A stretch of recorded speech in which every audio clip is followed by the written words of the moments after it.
Dentuman jackpot menggema, hujan koin emas membanjir keluar, diiringi ledakan kembang api. Sebuah simfoni kemenangan yang memekakkan telinga. Di tengah kemeriahan itu, seorang mantan narapidana pembunuhan, berusia 57 tahun, Kwek Pil Hype, berteriak liar. Dia baru saja melipat gandakan 93 juta miliknya setelah bebas dari penjara. Namun, adegan beralih, menyorot puncak sebuah gedung pencakar langit yang menatap kosong ke arah gemerlap kota malam. Pria yang sama berdiri sendirian di tepi kasino naga.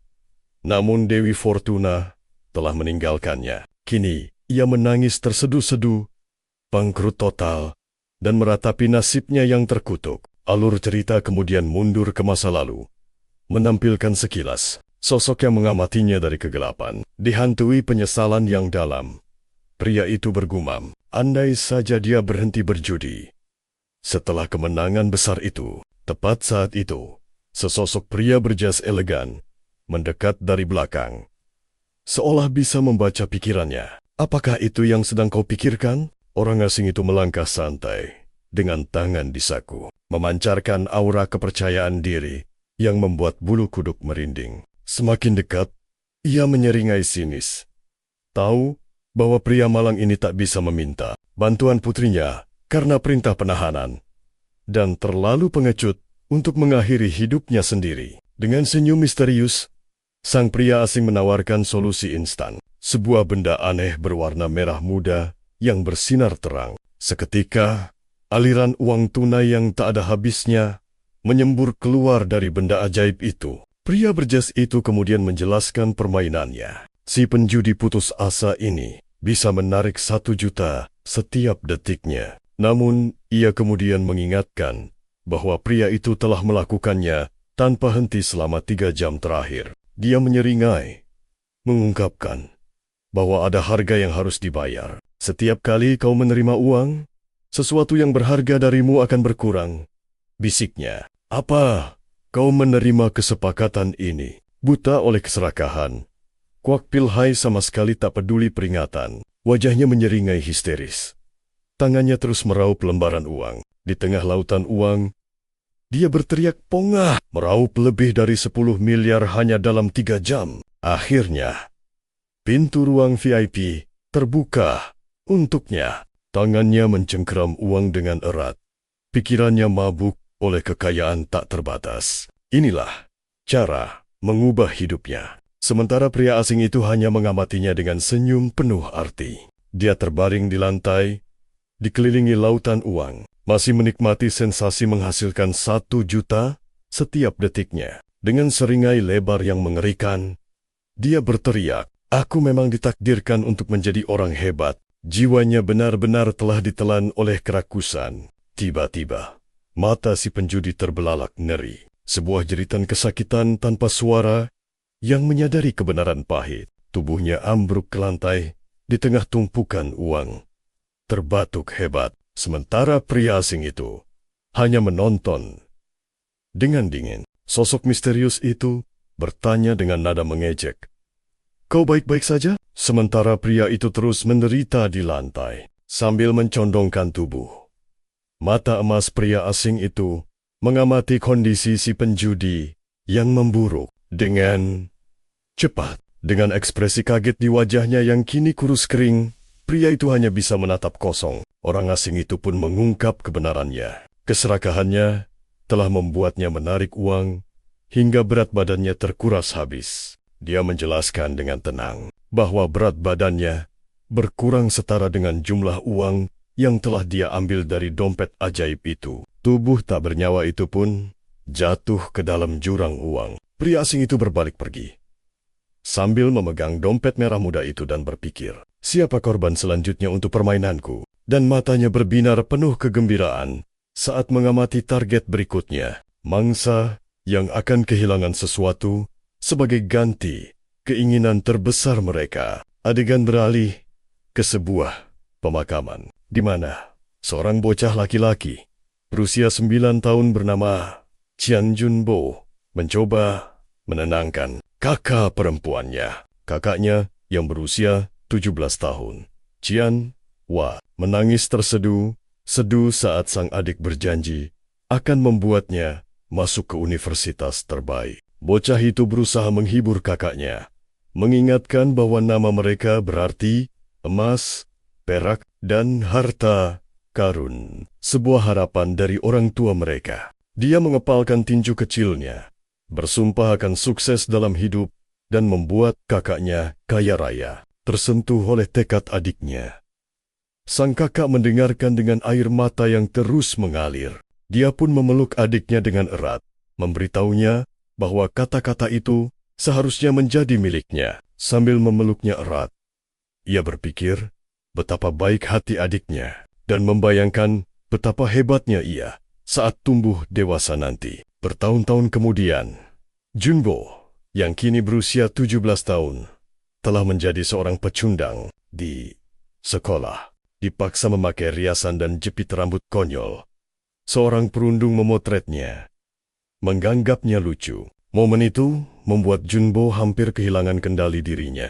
Siswa lain menyeringai, memperingatkan Junbo agar tidak macam-macam dan berani menyentuh si perundung. Tiba-tiba seorang gadis muncul, berteriak pada si perundung, Yang Ajun, dan menyatakan bahwa dia tidak akan pernah memaafkannya. Dengan marah, dia bertanya, "Kenapa kalian memakai tasku? Berhentilah bertingkah seperti preman dan menindas orang lain." Salah satu siswa mengangkat tas itu, mengejeknya. Gadis itu menuntut tasnya kembali, lalu menoleh pada Junbo dan bertanya, "Apa kau datang untuk menyelamatkanku lagi?" Seolah mengancam si perundung. Di mata si pecundang itu, gadis ini adalah sosok yang cantik dan baik hati. Yang Jun hanya tersenyum merendahkan dan menepuk kepala gadis itu, membuatnya membekuk kaget. Sesaat kemudian, amarahnya meledak. "Beraninya kau menyentuh kepalaku!" Meskipun si perundung setuju mengembalikan barangnya dengan santai, Junbo hanya menatap mereka dengan dingin, memutuskan untuk menahan semua penghinaan ini. Untuk saat ini, lihat saja nanti. Aku bersumpah dalam beberapa tahun ke depan, aku akan membuktikan kalau mereka semua salah. Dalam diam, amarahnya tertuju pada Yang Ajun, yang masih saja tersenyum licik menatap ponselnya. Pandangannya lalu beralih ke perundung lain, Janelle Sik, yang menyeringai sambil memamerkan ponselnya. Dia berpikir, biarlah mereka berdua sibuk bermain-main, sementara ia fokus membangun masa depan yang lebih cemerlang. Terhanyut dalam lamunan, ia membayangkan masa depan berjalan berdampingan dengan Shan di sebuah kampus yang indah, meraih kesuksesan dan kebahagiaan bersama. Dalam fantasinya, Shan memperkenalkannya pada keluarganya, dan bahkan adik perempuan Shan pun langsung terpesona olehnya. Namun, adegan berganti ke masa kini. Junbi, seorang pria berusia 25 tahun, menatap layar ponselnya dengan tatapan kosong penuh keterkejutan. Melihat Shen A sedang berlibur ke luar negeri bersama pria lain. Ia berdiri kaku di depan mesin penjual otomatis. Ia akhirnya mengakui firasatnya, bahwa ia selalu curiga Shen A memiliki kekasih, namun hatinya selalu menolak untuk percaya. Kini, sebagai seorang buruh pabrik, hatinya hancur berkeping-keping oleh cinta tak berbalas. Sebuah perasaan yang tak pernah berani ia suarakan. Perlahan, ia memasukkan ponsel ke dalam sakunya, mencoba menelan kenyataan pahit yang baru saja menghantamnya. Ia mengeluarkan ponselnya lagi. Sedikit kesal, karena adiknya mengirim pesan di waktu yang sama sekali tidak tepat. Sebuah pesan dari adiknya muncul, menanyakan apakah ia mau makan ayam bersama nanti malam. Kemudian, ia melihat rentetan pesan ceria dari adiknya yang merayakan promosi jabatan menjadi supervisor. Saat membaca pesan bahagia itu sambil minum, ia tiba-tiba menyemburkan semuanya karena terkejut. Seorang rekan kerja membentak Jun, "Waktu istirahatmu sudah lama habis." Hardik rekannya menyuruhnya untuk segera kembali bekerja. Sambil berjalan pergi, secercah harapan muncul di hatinya. Dengan promosi yang didapat adiknya dan potensi kenaikan gaji, ia mulai memikirkan kembali masa depannya. Dia yakin jika ia bekerja lebih keras, suatu hari nanti ia bisa berkencan, bepergian ke luar negeri, dan akhirnya hidup normal seperti orang lain. Dengan senyum tipis, ia meyakinkan dirinya sendiri bahwa selama ia sehat, hari-hari yang cerah pasti akan datang untuknya. Namun, dunianya seketika runtuh saat seorang dokter menyampaikan berita yang menghancurkan. Diagnosisnya adalah kanker darah. Di dalam ruang dokter, pikirannya kosong. Dokter menjelaskan bahwa penyakit ini juga dikenal sebagai leukemia. Spesialis itu menjelaskan, sambil menunggu hasil tes lebih lanjut, pasien harus segera dirawat di rumah sakit. Ia benar-benar bingung. Ia datang ke rumah sakit hanya karena adiknya pingsan akibat sengatan panas. Ia tak mengerti mengapa takdir tiba-tiba berbalik seperti ini. Air mata menggenang di pelupuk matanya, memikirkan betapa tidak adil dan kejamnya situasi ini bagi dirinya dan sang adik. Ia teringat betapa bahagianya sang adik saat mendapatkan promosi. Bahkan bercanda memintanya untuk memanggilnya atasan Cian mulai sekarang. Kenangan akan senyum cerahnya membuat hatinya semakin pilu. Membayangkan betapa menyedihkannya kehidupan adiknya saat ini. Ia berdiri di samping ranjang rumah sakit, mengamati adiknya yang menatap kosong ke layar TV, dan menyadari memang beginilah kejamnya dunia. Sekeras apapun sebagian orang berjuang untuk hidup, pada akhirnya mereka memang tidak ditakdirkan untuk berhasil. Saat ia memasuki kamar, adiknya menyambutnya. Ia berpikir masa depan yang penuh harapan memang tidak pernah ditakdirkan untuk orang seperti mereka.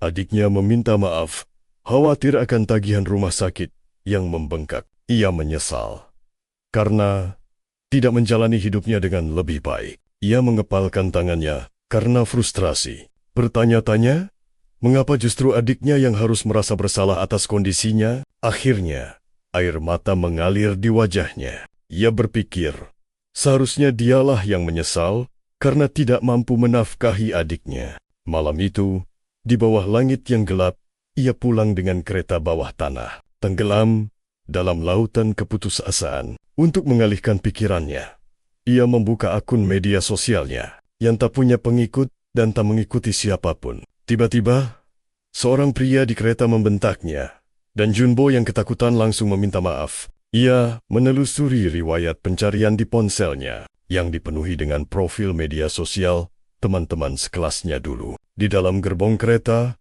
ia mengakui pada dirinya sendiri bahwa ia tidak punya nyali untuk mengikuti mereka.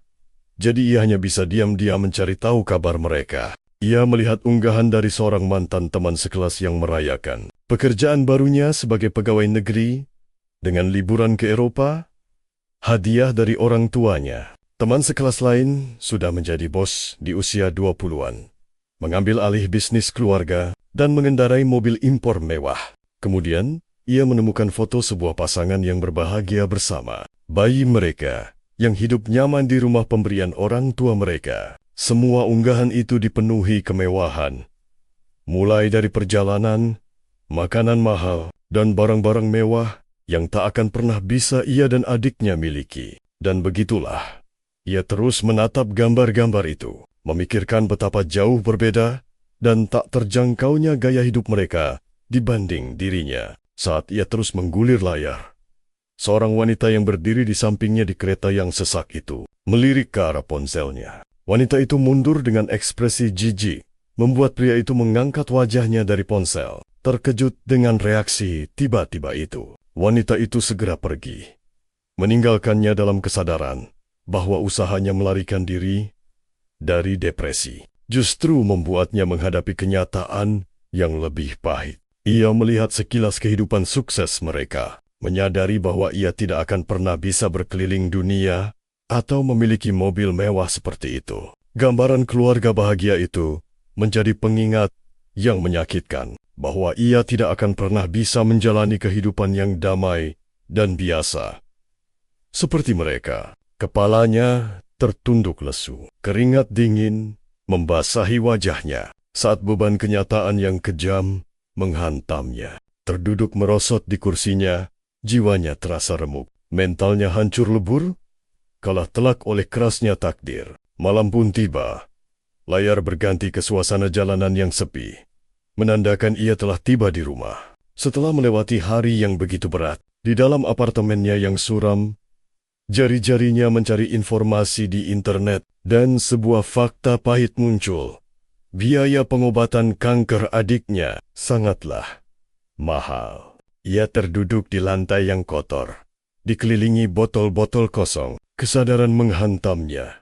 Tak ada sepeser pun tabungan tersisa. Semua habis untuk melunasi hutang orang tua mereka. Dengan sang adik terbaring di rumah sakit, kini ia sendirian memikul semua tagihan, biaya hidup, dan bunga hutang hanya dengan gajinya yang tak seberapa. Pandangannya kosong, menatap langit-langit kamar yang kusam. Sebuah kesimpulan suram dan putus asa merasukinya.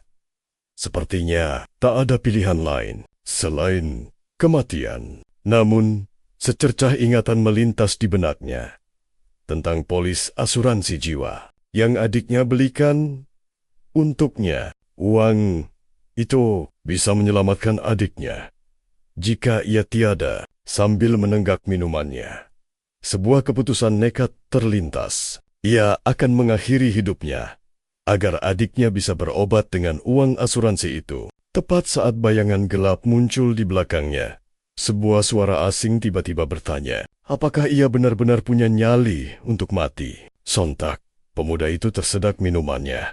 Karena terkejut, ia mendongak dan melihat sosok asing berpenampilan nicis berdiri di hadapannya, menatapnya dengan ekspresi yang tak bisa dibaca. Pria itu tersenyum tipis dan bertanya, tidakkah sia-sia jika hanya hidup dan mati begitu saja tanpa merasakan indahnya dunia? Ia melangkah mendekat, menyebutkan semua mimpi yang belum sempat Junbo raih. Dengan gugup, pemuda itu bertanya siapa dirinya. Pria asing itu justru memanggil namanya, lalu langsung ke intinya. Kau butuh uang, bukan? Pertanyaan itu membuatnya terperangah. Ia menjelaskan bahwa dirinya hanya menampakkan diri di hadapan mereka yang benar-benar putus asa karena uang. Dan hari ini, katanya, orang itu adalah kau. Sosok misterius itu kemudian memberikan tawaran yang tak masuk akal. Berjanji akan memberinya uang yang cukup untuk membalikkan takdir hidupnya. Junbo hanya bisa terdiam, otaknya dipenuhi tanda tanya. Kenapa orang asing ini tiba-tiba menawarkan uang sebanyak itu tanpa alasan? Dan yang lebih penting, bagaimana pria ini bisa masuk ke apartemennya yang terkunci? Ia melirik ke arah pintu.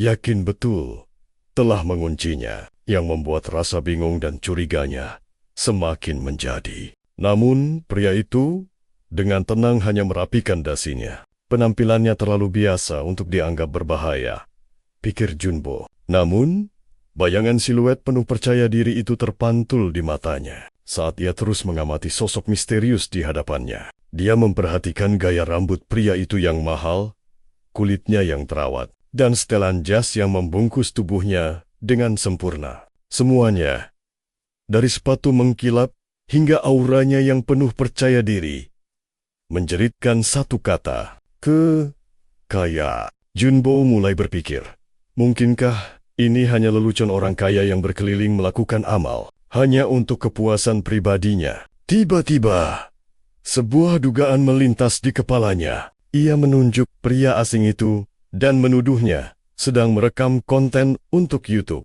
Ia membayangkan apartemennya yang kumuh dan hidupnya yang menyedihkan dijadikan tontonan konten kemiskinan di internet. Membayangkan ada orang yang merasa hebat dengan memberinya recehan demi hiburan. Darahnya langsung mendidih karena amarah. Dengan murka, ia menghampiri pria asing itu. Ia takkan membiarkan kisah keluarganya jadi bahan lelucon dan menuntut orang itu untuk segera enyah dari rumahnya. Dalam puncak amarahnya, Junbo mencengkeram kerah pria asing itu dan menantangnya. Beri aku 1 miliar atau bahkan 10 miliar. Kalau kau memang semurah hati itu, Mata keemasan pria itu berkilat. Ia menyeringai, dengan tenang ia menjawab, "Tentu, aku bisa memberimu sebanyak itu." Lalu dalam sekejap, tangannya sudah mencekik leher pemuda itu dan bertanya, "Apakah 10 miliar cukup untuk semua yang kau inginkan dalam hidup?" Pria itu melanjutkan, "Dengan uang sebanyak itu, Junbo akhirnya bisa menyelamatkan adiknya yang sakit dan melakukan semua hal yang selama ini hanya menjadi angan-angan." Tapi, ia menambahkan, "Ada syarat dalam tawaranku dan semuanya bergantung pada pola pikirmu sendiri." Junbo sama sekali tidak mengerti. "Pola pikir?" tanyanya bingung. "Apa maksudmu?" Seketika, ia teringat semua mimpi dan harapannya di masa lalu, mulai dari sumpahnya untuk melindungi sang adik, hingga angan berjalan bersama gadis pujaannya di kampus. Ia juga teringat keyakinan naifnya dulu, bahwa selama ia sehat dan berusaha, hal-hal baik pasti akan datang. Kini, di tengah kenyataan pahit ini, ia menertawakan dirinya sendiri dan bertanya-tanya, apa yang sebenarnya ia pikirkan selama ini. Pria asing itu menepuk pundaknya, dan Junbo akhirnya mengakui bahwa selama ini ia telah hidup dengan pola pikir yang salah. Ia menepis tangan pria itu dengan kasar, mengejek optimismenya yang bodoh dan pikiran positifnya yang kosong, yang justru membawanya ke jurang kehancuran ini. Dengan nada sarkas, ia menyimpulkan, "Jadi maksudmu, dengan pola pikir yang benar, aku bisa dapat miliaran." Begitu, amarahnya meledak. Ia menuduh pria itu hanya ingin menyudutkannya, menyalahkannya atas kemiskinan dan kehidupannya yang menyedihkan. Lalu ia berteriak bahwa dulu ia juga percaya bahwa jika ia bekerja keras, maka kehidupan yang layak akan datang dengan sendirinya. Dia meratap betapa tak adilnya dunia ini. Sebagian orang terlahir dengan sendok perak, langsung jadi pemilik gedung di Gangnam sejak mereka menghirup udara pertama. Bayi-bayi itu terbaring di atas tumpukan uang, sudah jadi miliarder.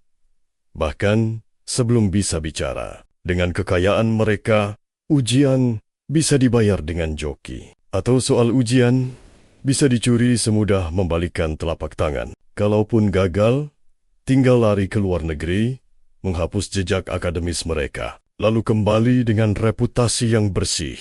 Saat dewasa, takdir mereka sudah disiapkan. Orang tua kaya mendirikan perusahaan, dan mereka langsung menyandang gelar bos. Dia menambahkan, bahkan tanpa bakat, jalan menjadi selebriti, streamer, atau menikahi sesama orang kaya, terbuka lebar untuk mereka.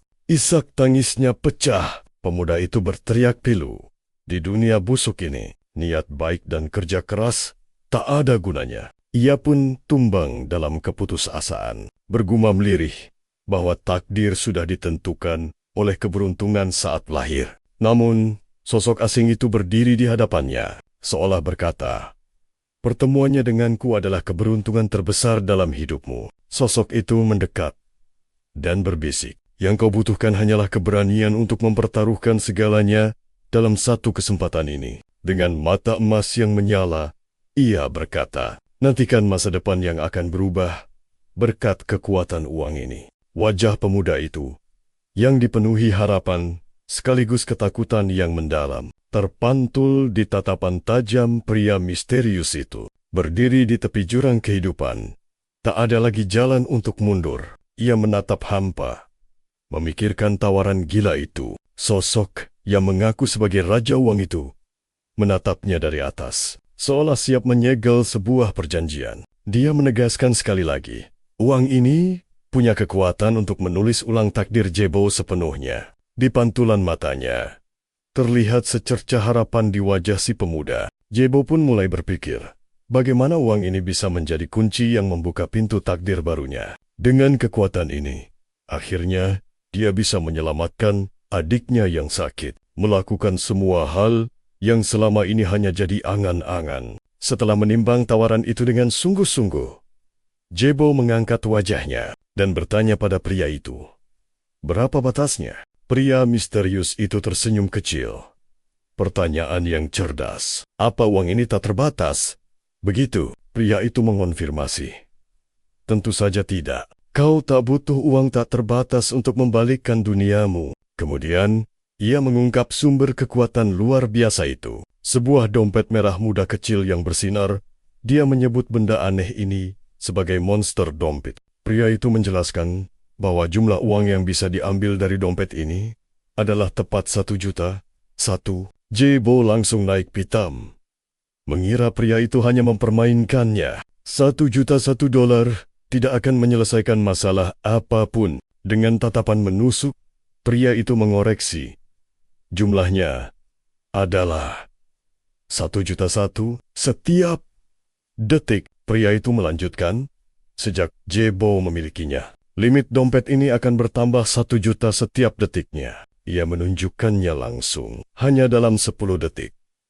Jumlahnya sudah mencapai 10 juta. Lalu, setelah 1 menit, dia melanjutkan. Totalnya akan mencapai 60 juta yang ia tunjukkan kepada pemuda yang terperangah itu. Pria itu lalu menyuruhnya membayangkan berapa batasnya setelah 24 jam penuh berlalu. Di tengah hujan uang, pikiran Jebo kosong, tak sanggup memproses jumlah yang tak terbayangkan itu. Dan pria misterius itu mengejeknya yang lambat berhitung, sambil menyodorkan dompet ajaib itu untuk diambil. Dia menambahkan, limit ini lebih dari cukup bukan? Sementara tumpukan uang di lantai terus meninggi. Dan yang terpenting, ia mengungkapkan bahwa semua uang dari dompet ini sepenuhnya bebas pajak dan tidak akan bisa dilacak. Masih sulit dipercaya? Tanyanya.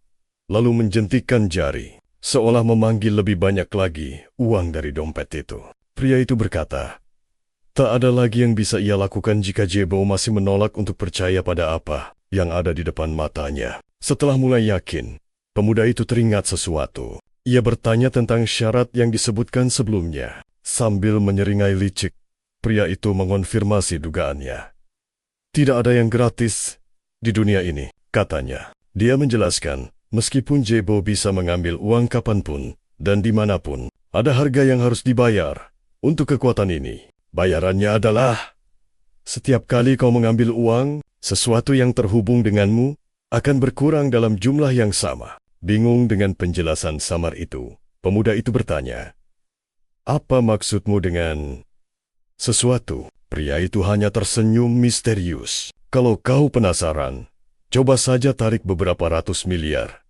Jawabnya enteng. Kemudian, sambil mengangkat 3 jari, pria itu menjelaskan 3 kondisi di mana kekuatan dompet ini akan lenyap. Tangan terangkat, 3 jari terbuka. Ia mulai menjelaskan aturan main dalam kontrak mereka. Aturan pertama, jika sesuatu yang terhubung denganmu itu terus berkurang hingga lenyap, dompet ini akan berhenti berfungsi. Aturan kedua, jika kau tidak mengambil uang selama 30 hari berturut-turut, dompet ini juga akan menjadi tak berguna. Dan aturan terakhir, jika kau menyerahkannya, meninggalkannya, atau mati, maka kepemilikan dompet ini sepenuhnya lepas darimu. Dengan seringai misterius, pria asing itu bertanya, apakah aturannya cukup sederhana untuk dipahami. Lalu ia menyodorkan dompet itu, memberitahu Junbo bahwa inilah saatnya ia membuat keputusan. Begitu ia mengambil dompet itu, kekayaan tak terbatas akan berada dalam genggamannya. Namun, semua itu datang dengan harga yang sangat mahal, yaitu kehilangan sesuatu yang paling berharga dari dirinya sebagai imbalan atas semua uang yang ia dambakan. Pria asing itu kemudian bertanya dengan nada menusuk, apakah dengan semua uang itu, pemuda di hadapannya benar-benar bisa menemukan kebahagiaan? Pilihan Junas kini hanya 2.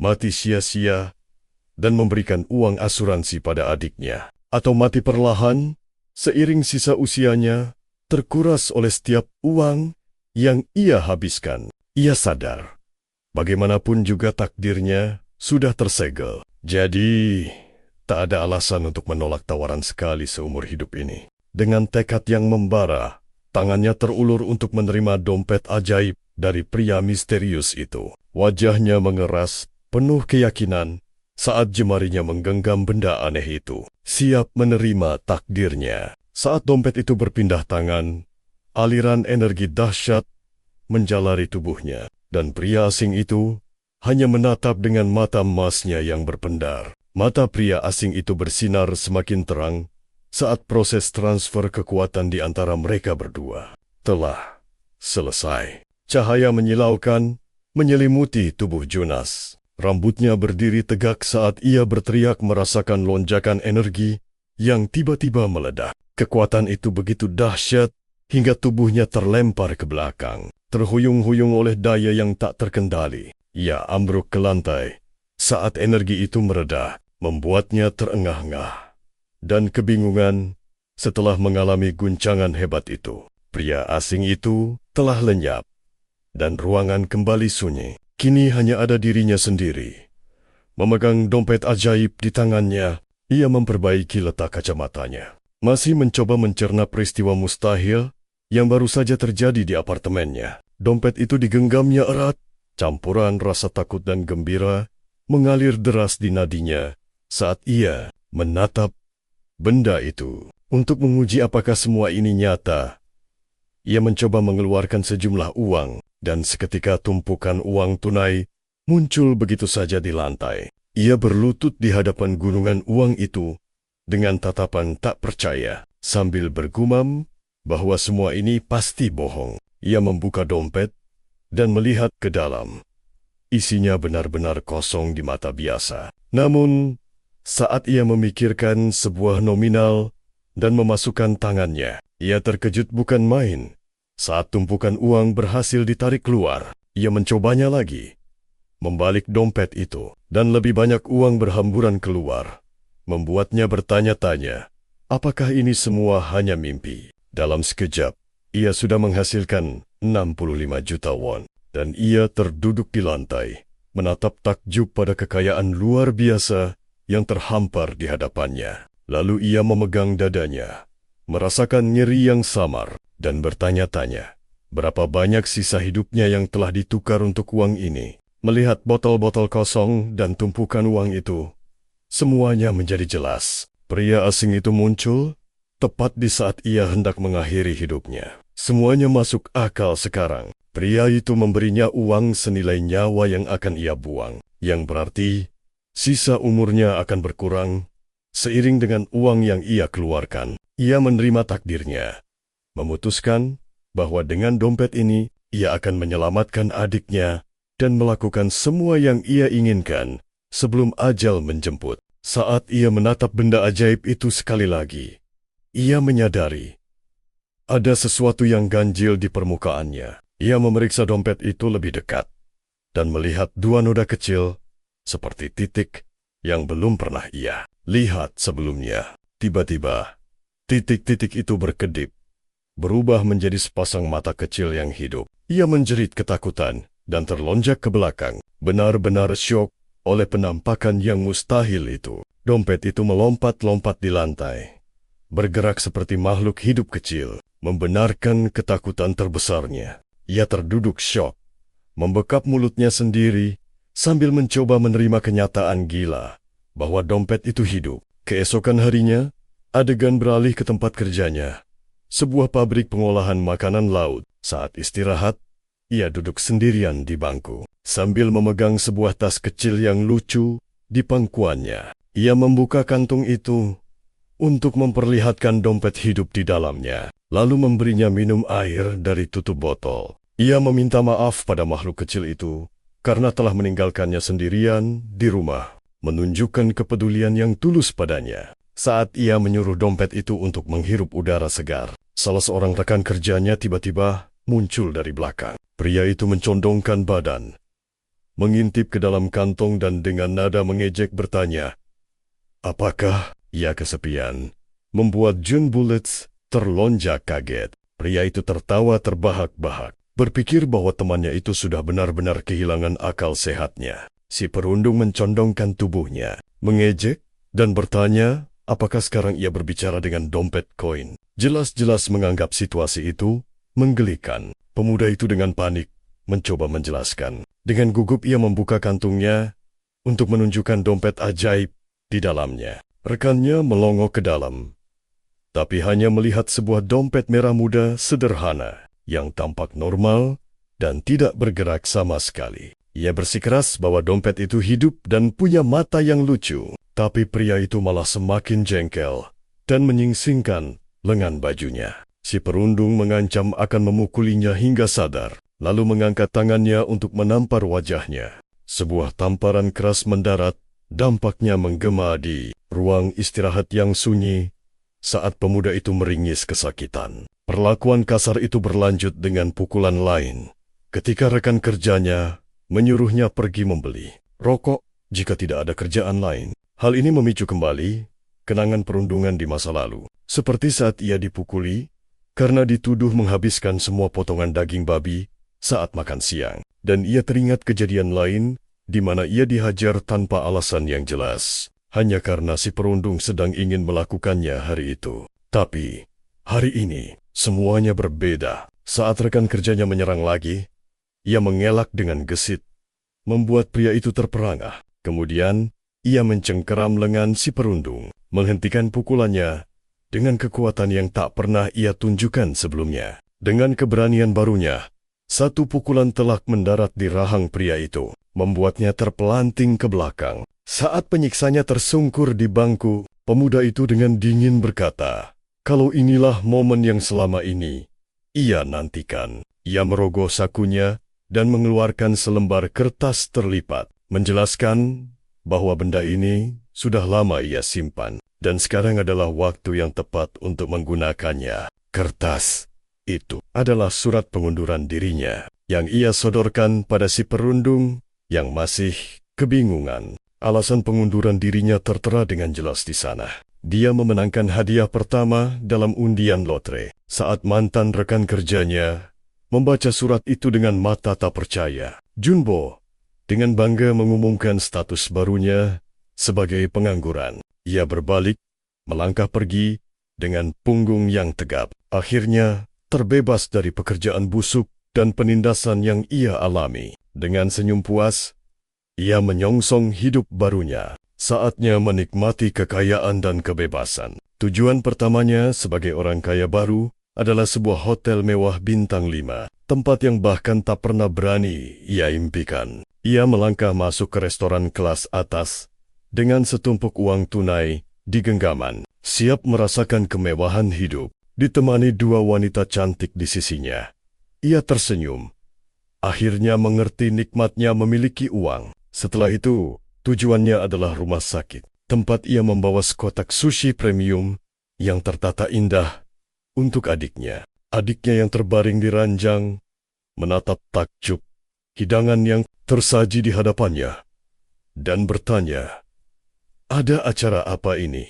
Sementara dokter menjelaskan kalau ia harus makan enak selama menjalani kemoterapi. Sang kakak berkata, ia sengaja membelinya karena tahu adiknya suka sushi, dan ia melihat gadis-gadis lain menikmatinya di restoran tadi. Namun, raut khawatir justru muncul di wajah adiknya. Ia merasa makanan itu terlihat sangat mahal, dan bertanya, dari mana kakaknya dapat uang. Dengan santai, ia menepis kekhawatiran itu, mengatakan, harganya hanya sekitar 30.000 won, sebuah kebohongan kecil untuk menenangkannya. Sebuah jeda sejenak menegaskan betapa berbedanya dunia mereka.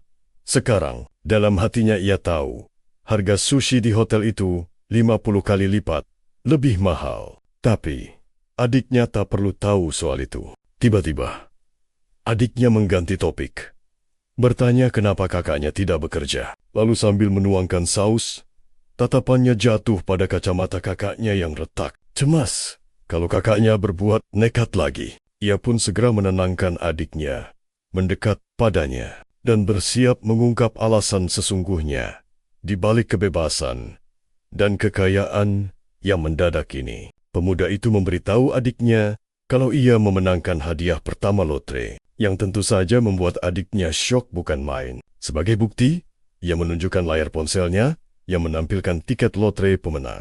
Adiknya meraih ponsel itu, menatap nominal hadiah yang fantastis, dengan rasa tak percaya. Otaknya seakan tak mampu memproses berita itu. Detik berikutnya, ia menjerit histeris.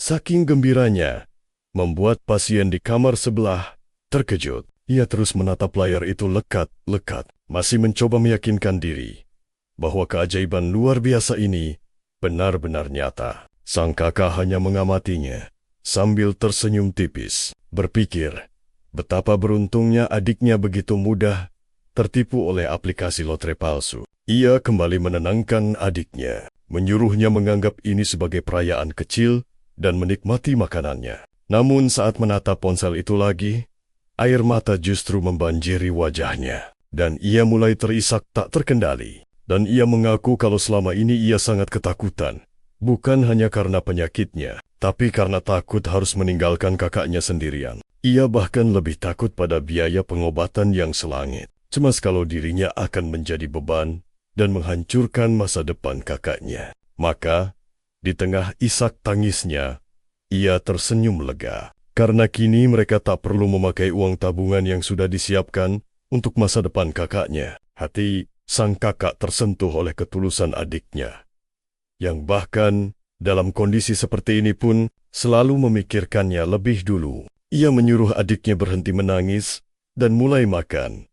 Tapi sang adik masih ragu-ragu, diliputi oleh emosi. Lalu terungkap fakta bahwa ia tak boleh makan makanan mentah karena kemoterapi, membuat kakaknya tersedak saking kagetnya. Akhirnya, sushi mahal itu harus dibagikan pada pasien lain di kamarnya. Tak lama, seorang perawat masuk dan memanggil namanya saat ia sedang memegang sepotong sushi. Perawat itu memberitahu kalau kamar pribadi yang ia pesan sudah siap dan mereka bisa pindah kapan saja. Kamar barunya ternyata luar biasa mewah, dilengkapi sofa empuk, TV besar, bahkan dapur pribadi. Keduanya terpana melihat kemewahan ruangan itu. Adiknya sampai bertanya, apakah ini kamar rumah sakit atau hotel bintang 5? Sang kakak tersenyum, berkata bahwa mulai sekarang adiknya akan dirawat di sini.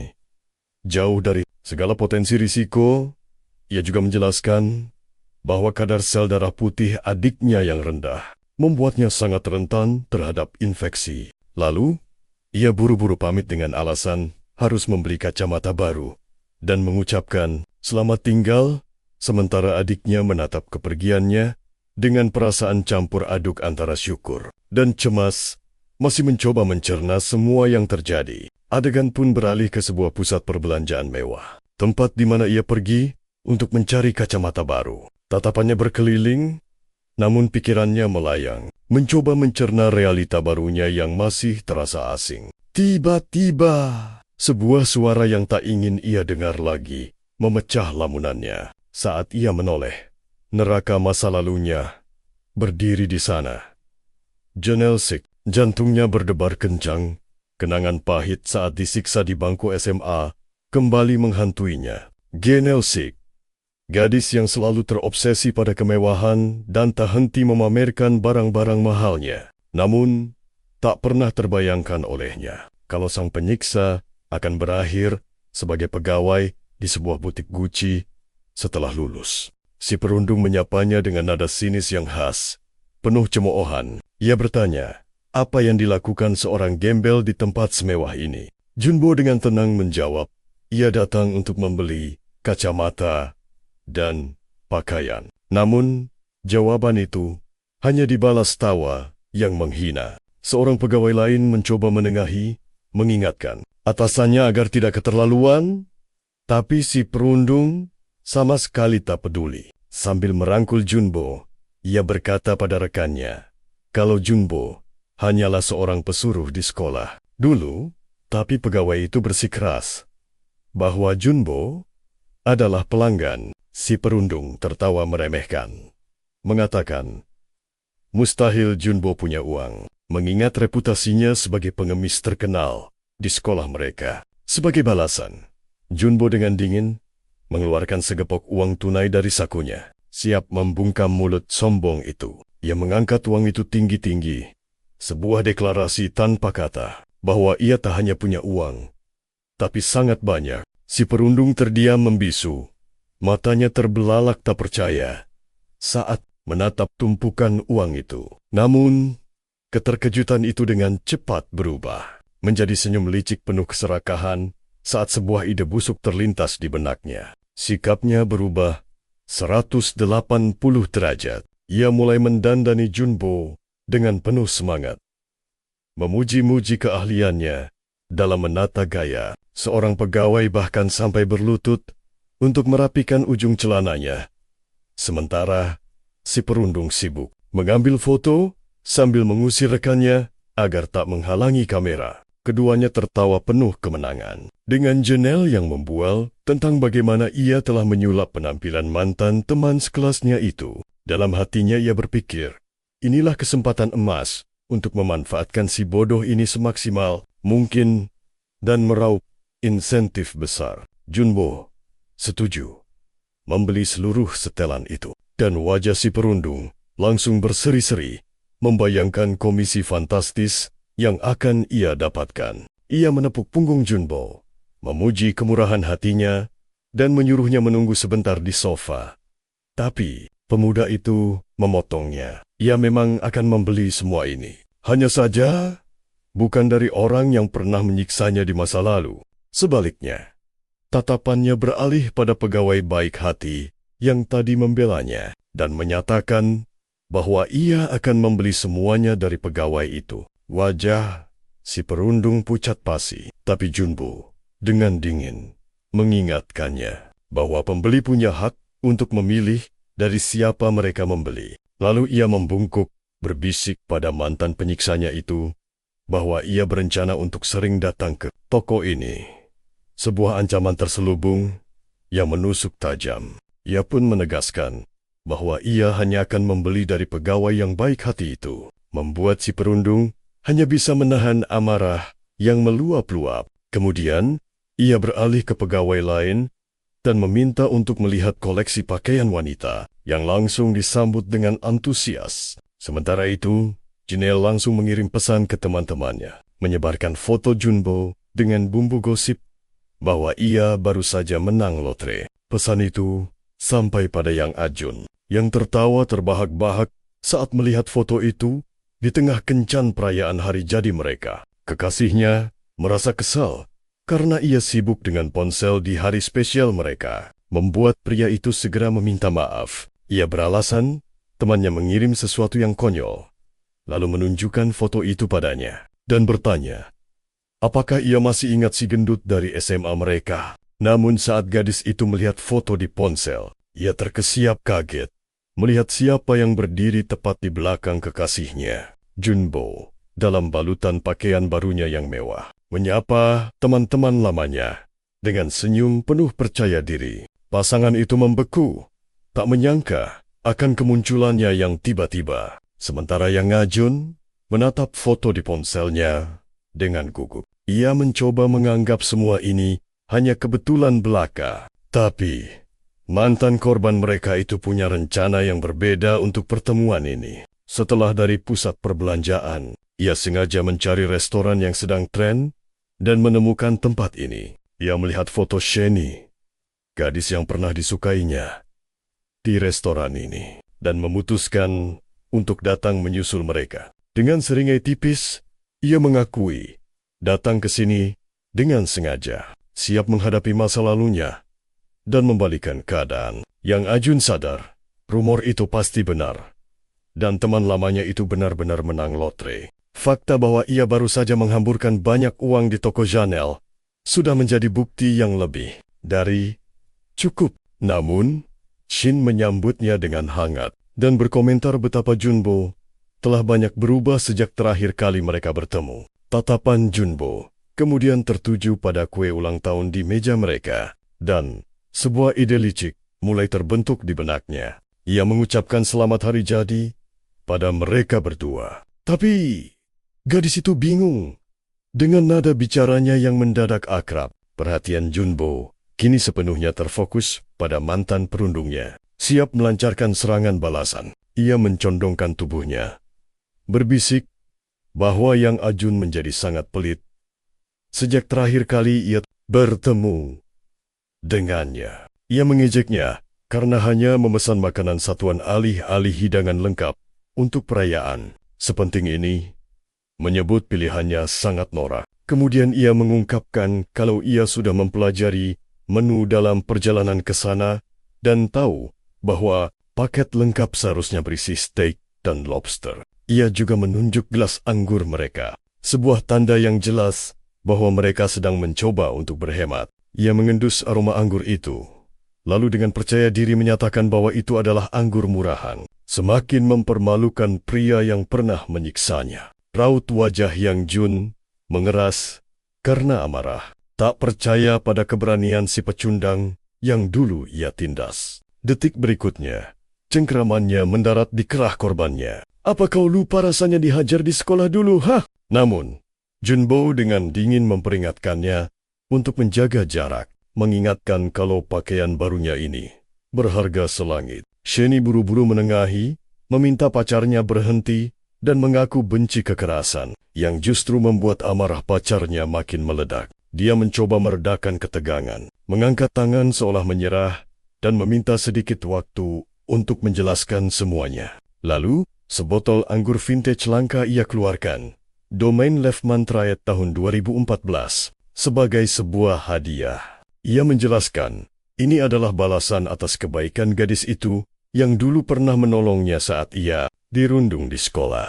Gadis itu kebingungan dengan hadiah semewah itu, berkata, ini tidak perlu. Tapi Junbo tetap memaksa. Setelah itu ia pamit, membiarkan pasangan itu kembali berkencan sambil melambaikan tangan dengan santai. Sang gadis tak bisa menyembunyikan kegirangannya, memuji betapa luar biasanya anggur itu dan bagaimana mereka jadi bisa berhemat. Tapi pacarnya masih terbakar amarah, tak terima dengan perputaran kekuasaan dan penghinaan yang baru saja ia rasakan. Ia pun menyusul mantan korbannya itu, memanggil namanya dengan lantang saat Junbo tiba di meja resepsionis. Lalu ia mendorongnya dari belakang, berteriak murka karena telah diperlakukan seperti pengemis dan menolak mentah-mentah hadiah itu. Dengan angkuh, ia menyuruh staf restoran menagih harga anggur itu ke kartu kreditnya, mencoba menegaskan kembali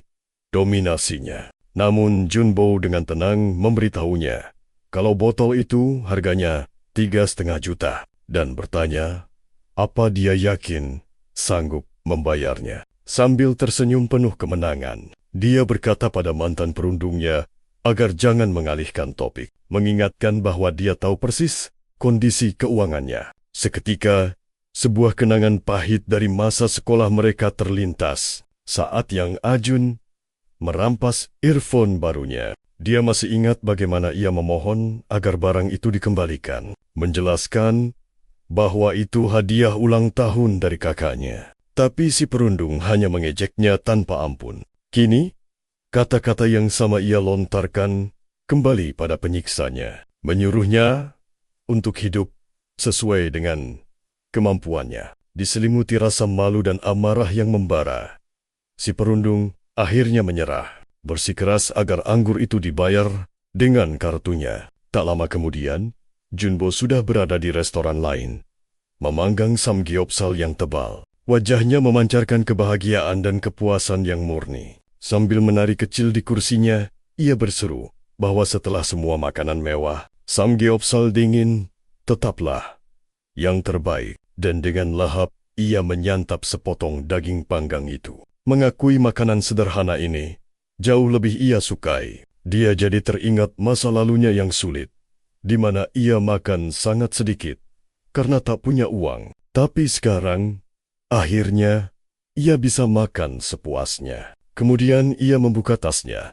dan menawarkan sepotong daging matang kepada dompet hidupnya yang ia beri nama Loto-chan. Makhluk berbentuk dompet itu berkedip, tampak bingung dengan sodoran makanan itu, tapi akhirnya tetap menerimanya. Tiba-tiba, ia menyadari ada tonjolan aneh di sisi dompetnya, sesuatu yang tampak seperti sayap kecil yang mulai tumbuh.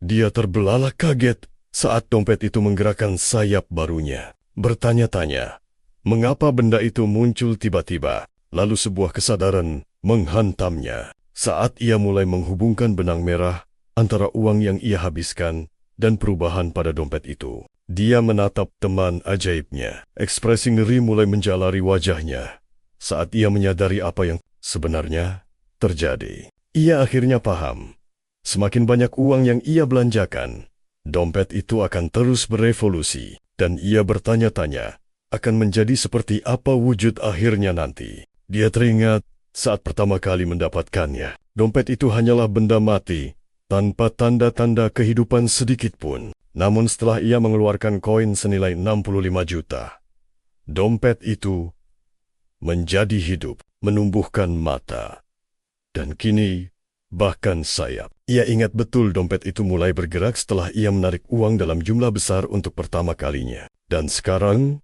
setelah menghabiskan lebih banyak lagi, makhluk ajaib itu telah menumbuhkan sepasang sayap mungil. Dia terduduk di lantai, menghitung total uang yang telah ia ambil selama ini. Angkanya ternyata sudah mencapai 2.153 juta. Ia pun mengakui dalam hati bahwa ia begitu silau oleh uang sampai-sampai tidak menyadari perubahan yang terjadi pada dompet. Sebuah kebenaran yang mengerikan akhirnya terungkap. Semakin cepat dompet itu berevolusi, maka semakin cepat pula sisa umurnya sendiri terkuras. Matanya menatap daging yang mendesis di atas panggangan, dengan campuran rasa takut dan tekad yang berkecamuk. Namun, ia dengan cepat menepis semua kekhawatirannya. Memutuskan, karena hidup hanya sekali, ia akan menjalaninya semaksimal mungkin. Dia mendeklarasikan bahwa hari ini, ia akan makan samgyeopsal sepuas yang ia mau. Bahkan, jika itu harus membuatnya kekenyangan setengah mati. Tapi saat ia hendak mengambil suapan berikutnya, sensasi terbakar yang tajam menusuk perutnya. Sumpitnya jatuh karena rasa sakit. Dan saat ia memeriksa timbangan, ia terkejut melihat berat badannya melonjak drastis. Dia menatap pantulan dirinya di cermin. Tak percaya, bagaimana berat badannya bisa naik sebanyak ini hanya dalam satu hari makan berlebihan. Dia sadar jika terus begini, dia akan mati karena kolesterol tinggi jauh sebelum jatah hidupnya habis. Sambil memegang makhluk kecil itu di tangannya, ia berkata pada dirinya sendiri bahwa ia harus menjaga kesehatan karena ia belum boleh mati. Dengan tatapan penuh tekad, dia menegaskan bahwa masih terlalu banyak hal yang ingin ia lakukan sebelum waktunya tiba. Malam itu, ia berbaring di tempat tidur, dengan antusias merencanakan semua kemewahan yang ingin ia nikmati dengan uangnya. Pakaian desainer barunya dan tumpukan uang tunai tergeletak begitu saja di lantai di sampingnya. Kipas angin usang di kamarnya yang sempit dan berantakan menjadi kontras yang ironis dengan kehidupan mewah yang sedang ia rencanakan. Bahkan dapur tuanya yang sederhana pun terasa begitu tidak pantas dengan kekayaan barunya yang melimpah. Tiba-tiba, matanya terbelalak, keringat dingin membasahi dahinya saat menyadari dirinya telah kesiangan. Ia melompat dari kasur dengan panik, bertanya-tanya jam berapa ini, dan kenapa alarm sialan itu tidak berbunyi. Ia meraih ponselnya dan melihat waktu yang sudah lewat, tapi anehnya, rasa panik yang biasa menghantuinya tak lagi terasa. Pandangannya lalu tertuju pada dompet ajaibnya yang tertidur pulas di bantal. Sesosok makhluk kecil yang menggemaskan. Sambil tertawa kecil, ia teringat. Benar juga, aku kan sudah tidak perlu bekerja lagi. Ia menyapa temannya, Loto-chan, dan memintanya untuk menemaninya sepanjang hari. Untuk pertama kalinya setelah bertahun-tahun, ia punya satu hari penuh untuk dirinya sendiri, tanpa perlu cemas soal sekolah atau pekerjaan. Ia memanjakan diri di sebuah salon mewah. Masih terasa sulit dipercaya bahwa ia berhenti kerja begitu saja, padahal dulu, terlambat 10 menit saja, sudah bisa membuatnya panik setengah mati. Tapi sekarang situasinya 180 derajat berbeda. Hanya karena punya uang, ia tak lagi gentar pada perusahaan atau konsekuensi apapun. Saat ia melangkah keluar dari sebuah toko, sebuah perasaan kebebasan dan percaya diri yang baru menyelimuti dirinya. sesuatu yang belum pernah ia rasakan seumur hidup. Akhirnya ia mengerti mengapa orang-orang kaya bisa begitu percaya diri. Distrik Jiangdong yang dulu terasa begitu mengintimidasi, kini sama sekali tak membuatnya takut. Sekarang, ia membaur dengan sempurna di antara kerumunan elit. Melangkah dengan dagu terangkat penuh keyakinan. Saat ia sedang berjalan, sebuah mobil mewah berhenti di dekatnya, dan seorang wanita cantik dengan gaun yang memukau keluar dari sana. Ia terpana oleh pesonanya yang seolah memantulkan cahaya matahari. Apa dia seorang idol atau selebriti terkenal, pikirnya dalam hati. Ia benar-benar terpesona, seolah sedang menyaksikan langsung dunia glamor yang selama ini hanya ada dalam mimpinya.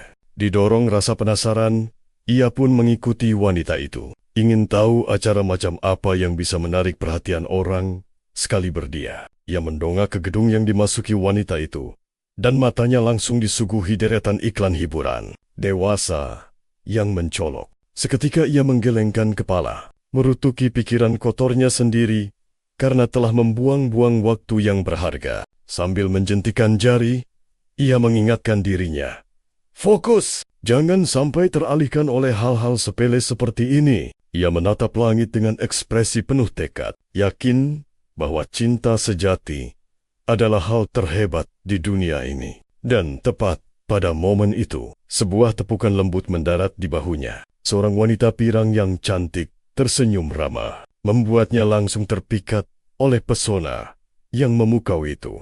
Pipinya bersemu merah, benar-benar bingung oleh kemunculannya. Yang tiba-tiba, "Gayamu keren sekali.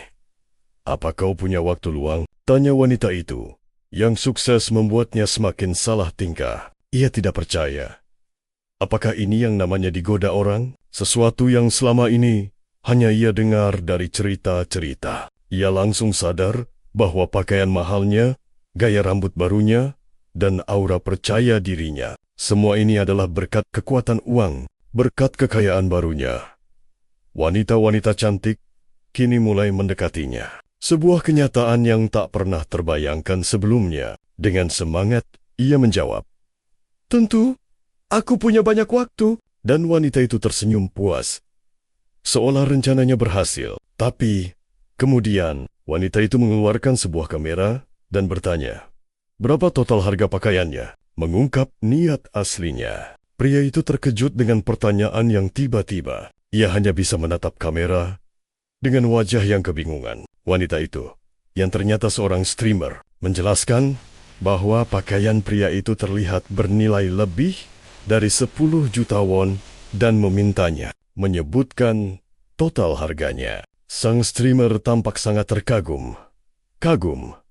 Jadi pria itu pun ikut bermain peran, berpura-pura seolah ia membeli semuanya, tanpa melihat label harga. Lalu ia teringat kalau ia baru saja membeli semua pakaian itu, dan struk belanjanya masih tersimpan di dalam tas. Streamer itu bersorak gembira, menjelaskan bahwa struk itu adalah bukti kalau barang-barang mahalnya bukanlah barang palsu. Ia mengambil struk itu dan mulai menghitung total biaya pakaian pria tersebut untuk disiarkan pada para pengikutnya. Tak lama kemudian, sebuah video pendek diunggah secara online, menampilkan seluruh pakaiannya dengan total harga mencapai lebih dari 18 juta won. Sesampainya di rumah, ia menonton video itu dengan takjub melihat betapa cepatnya video itu diedit dan diunggah. Lalu mulai memikirkan langkah selanjutnya. Saat sedang asyik menonton, sebuah pesan langsung masuk ke akun media sosialnya dari orang asing. Pesan itu berisi permohonan bantuan yang panjang dan putus asa dari seorang pria berumur 25 tahun. Ia termenung, membayangkan beginilah rasanya jadi selebriti yang menerima ratusan pesan, minta uang. Dan sekarang, ia tahu kalau dugaannya itu benar. Ia menyadari kesalahannya karena telah memberikan akun media sosial pribadinya pada streamer itu, yang menyebabkan banjir permintaan pertemanan ini. Merasa kewalahan dengan perhatian publik, yang tiba-tiba ia memutuskan untuk menghapus akunnya dan mengakhiri semua keributan ini. Namun, Tepat saat jarinya akan menekan tombol hapus, sebuah pesan baru muncul dari akun bernama Princess Ren, membuat jarinya membeku. Di atas layar, minuman yang sedang ia minum menyembur keluar. Matanya membelalak tak percaya. Saat membaca nama si pengirim pesan, matanya terpaku pada pesan itu.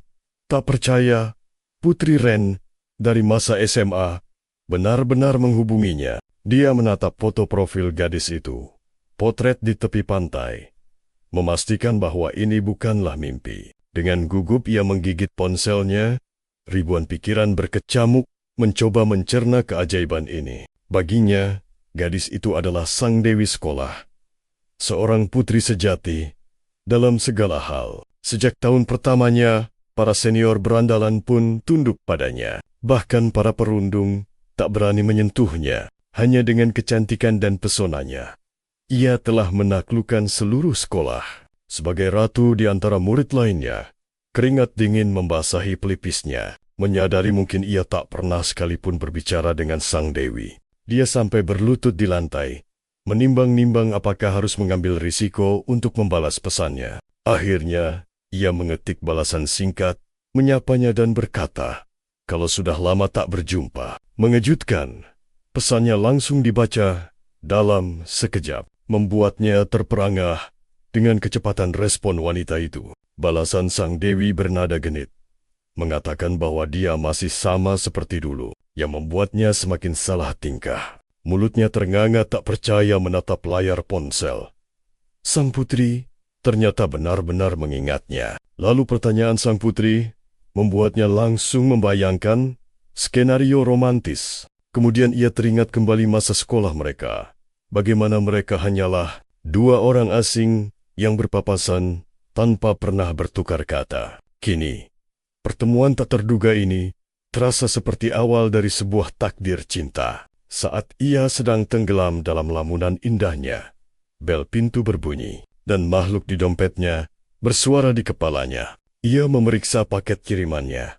Senang karena barangnya tiba begitu cepat. Lalu meletakkan Lato-chan di atas kotak itu. Dengan gembira, ia mengintip dari kamarnya. Tak sabar ingin makan, sambil mengobrol dengan gebetan barunya.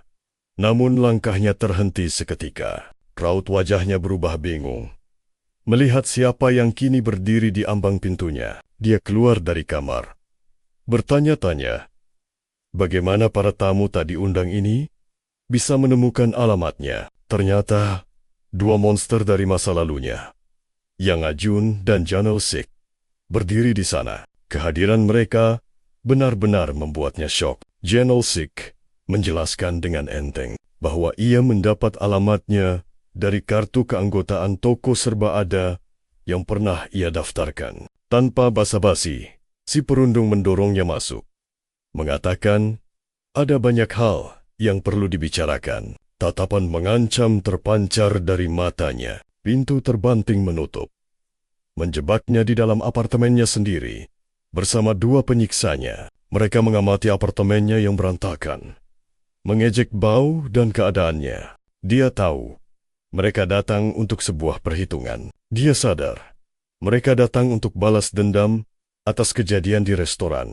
Tiba-tiba, Yang Ajun menggebrak meja dengan setumpuk uang. Kemarahan masih membara di wajahnya akibat penghinaan kemarin. Tapi Junbo tidak lagi gentar. Wajahnya mengeras, penuh tekad untuk menghadapi mereka. Tiba-tiba ia panik, menyadari dompet ajaibnya masih di luar, tergeletak di atas kotak paket. Dia tahu bagi orang lain, Lato-chan hanya benda mati, tapi ia tak bisa mengambil risiko mereka menemukannya. Dengan sigap, ia menyambar dompet itu, meminta mereka menunggu sebentar. Setelah mengamankannya, ia berbalik menghadapi para perundungnya.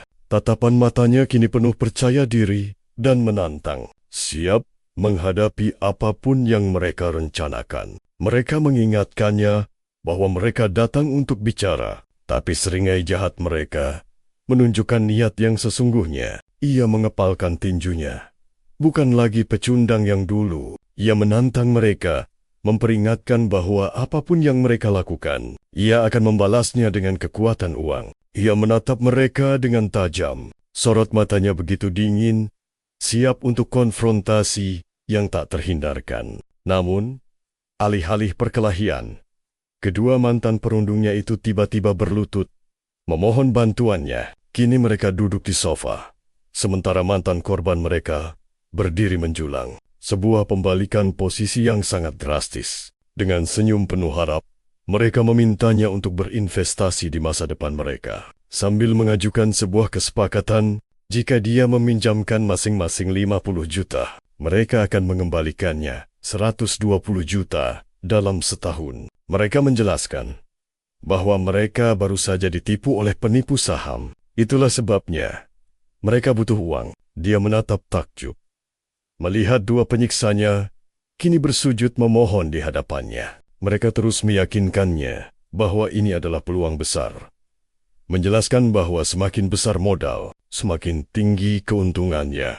Saat itulah dia menyadari kekuatan uang yang sesungguhnya, kekuatan yang mampu membuat orang paling angkuh sekalipun menundukkan kepala. Mereka bahkan mencoba membawa-bawa masa lalu, mengajak berdamai dan melupakan segalanya. Salah satu dari mereka bahkan mencoba membenarkan permintaannya, berdalih bahwa yang punya harus memberi kepada yang tidak punya. Dia menatap mereka dengan sorot mata yang gelap dan penuh perhitungan, seraya mempertimbangkan proposal mereka. Dan sebuah kenangan pahit terlintas di benaknya. Saat di SMA, mereka mencegatnya, merampas uang yang ia tabung untuk ulang tahun adiknya. Saat itu ia mencoba menolak, tapi mereka malah menghajarnya, menyuruhnya diam dan menyerahkan uangnya begitu saja. Ancaman mereka terngiang kembali. "Beri kami uang, atau kau mati." Sebuah kenangan pahit yang takkan pernah sirna. Ejekan mereka menusuk telinga. "Orang miskin sepertimu harusnya merangkak. Jangan sok jagoan." Kilat dendam membara di matanya. Saat ia mengenang semua luka dan penghinaan yang ia terima, ia membalikkan kata-kata mereka. "Bukankah justru kalian yang tak punya apa-apa yang seharusnya merangkak?" Lalu, ia mengajukan tawaran balik. "Biarkan aku memukul kalian masing-masing sekali. Baru kuputuskan soal uangnya." Mereka murka mendengar usulannya, tapi ia tak gentar sedikit pun. Ia bukan lagi pecundang yang dulu mereka kenal. Kedua preman itu saling berbisik. Mereka sepakat untuk berpura-pura saja, meremehkan kekuatan pukulannya. Salah satunya berkata, "Pikirkan saja 50 juta yang akan kita dapatkan." Namun temannya masih terlihat ragu. Dengan berat hati, ia setuju, tapi menyuruh Junbo, "Hajar saja. Tapi jangan wajahku. Aku masih harus kerja." Pemuda itu bertanya, "Dengan pukulan ini, kita anggap lunas semuanya?" Dan mantan penindasnya langsung mengiyakan. Satu pukulan dahsyat pun melayang. Kepalan tangannya melesat secepat kilat, penuh dengan kekuatan. Pukulan itu menghantam telak perut pria itu. Ia tersenyum sinis dan berkata, "Urusanku selesai." Hantaman itu begitu keras, hingga lawannya terlempar jauh. Meninggalkan temannya melongo tak percaya. Tubuhnya menghantam dinding dengan keras. Matanya terbelalak, dipenuhi rasa sakit dan syok atas kekuatan yang tak terduga itu. Preman yang satunya terperangah. Ia tahu temannya tak tahu malu, tapi tak menyangka aktingnya akan sedramatis ini. Ia tergeletak di lantai, berpura-pura pingsan, dan temannya pun sadar. Dia hanyalah pengecut yang menjual harga diri demi uang. Kini tatapannya beralih pada preman kedua yang berkata, "Jangan khawatir, aku kuat, pukul saja, dimanapun." Dengan tatapan membunuh, pemuda itu kembali melayangkan tinjunya. Kali ini, dengan kekuatan dan tekad yang jauh lebih besar. Namun, tepat sebelum tinjunya mendarat, sesuatu yang ganjil terjadi, menghentikan pukulannya di udara. Tubuh mereka berdua terlempar ke angkasa. Mereka melayang dalam kehampaan. Waktu seolah berhenti. Sementara itu, di rumah sakit, adiknya sedang menelepon, "Jangan khawatirkan aku. Lakukan saja yang harus kau lakukan." telepon pun ditutup. Dengan bisikan, "Sampai jumpa besok." Saat teman-temannya datang menjenguk, mereka memuji kedekatan kakak beradik itu. Sepertinya ia sering bercerita tentang kakaknya yang hebat. Mereka lega melihatnya tampak lebih baik, terutama setelah mendengar ia harus cuti sakit. Mereka pun menyemangatinya. "Demi sang kakak, kau terlalu muda dan cantik untuk terus berada di rumah sakit." Di tengah obrolan mereka, salah satu temannya teringat rekan kerja lain yang juga didiagnosis menderita leukemia.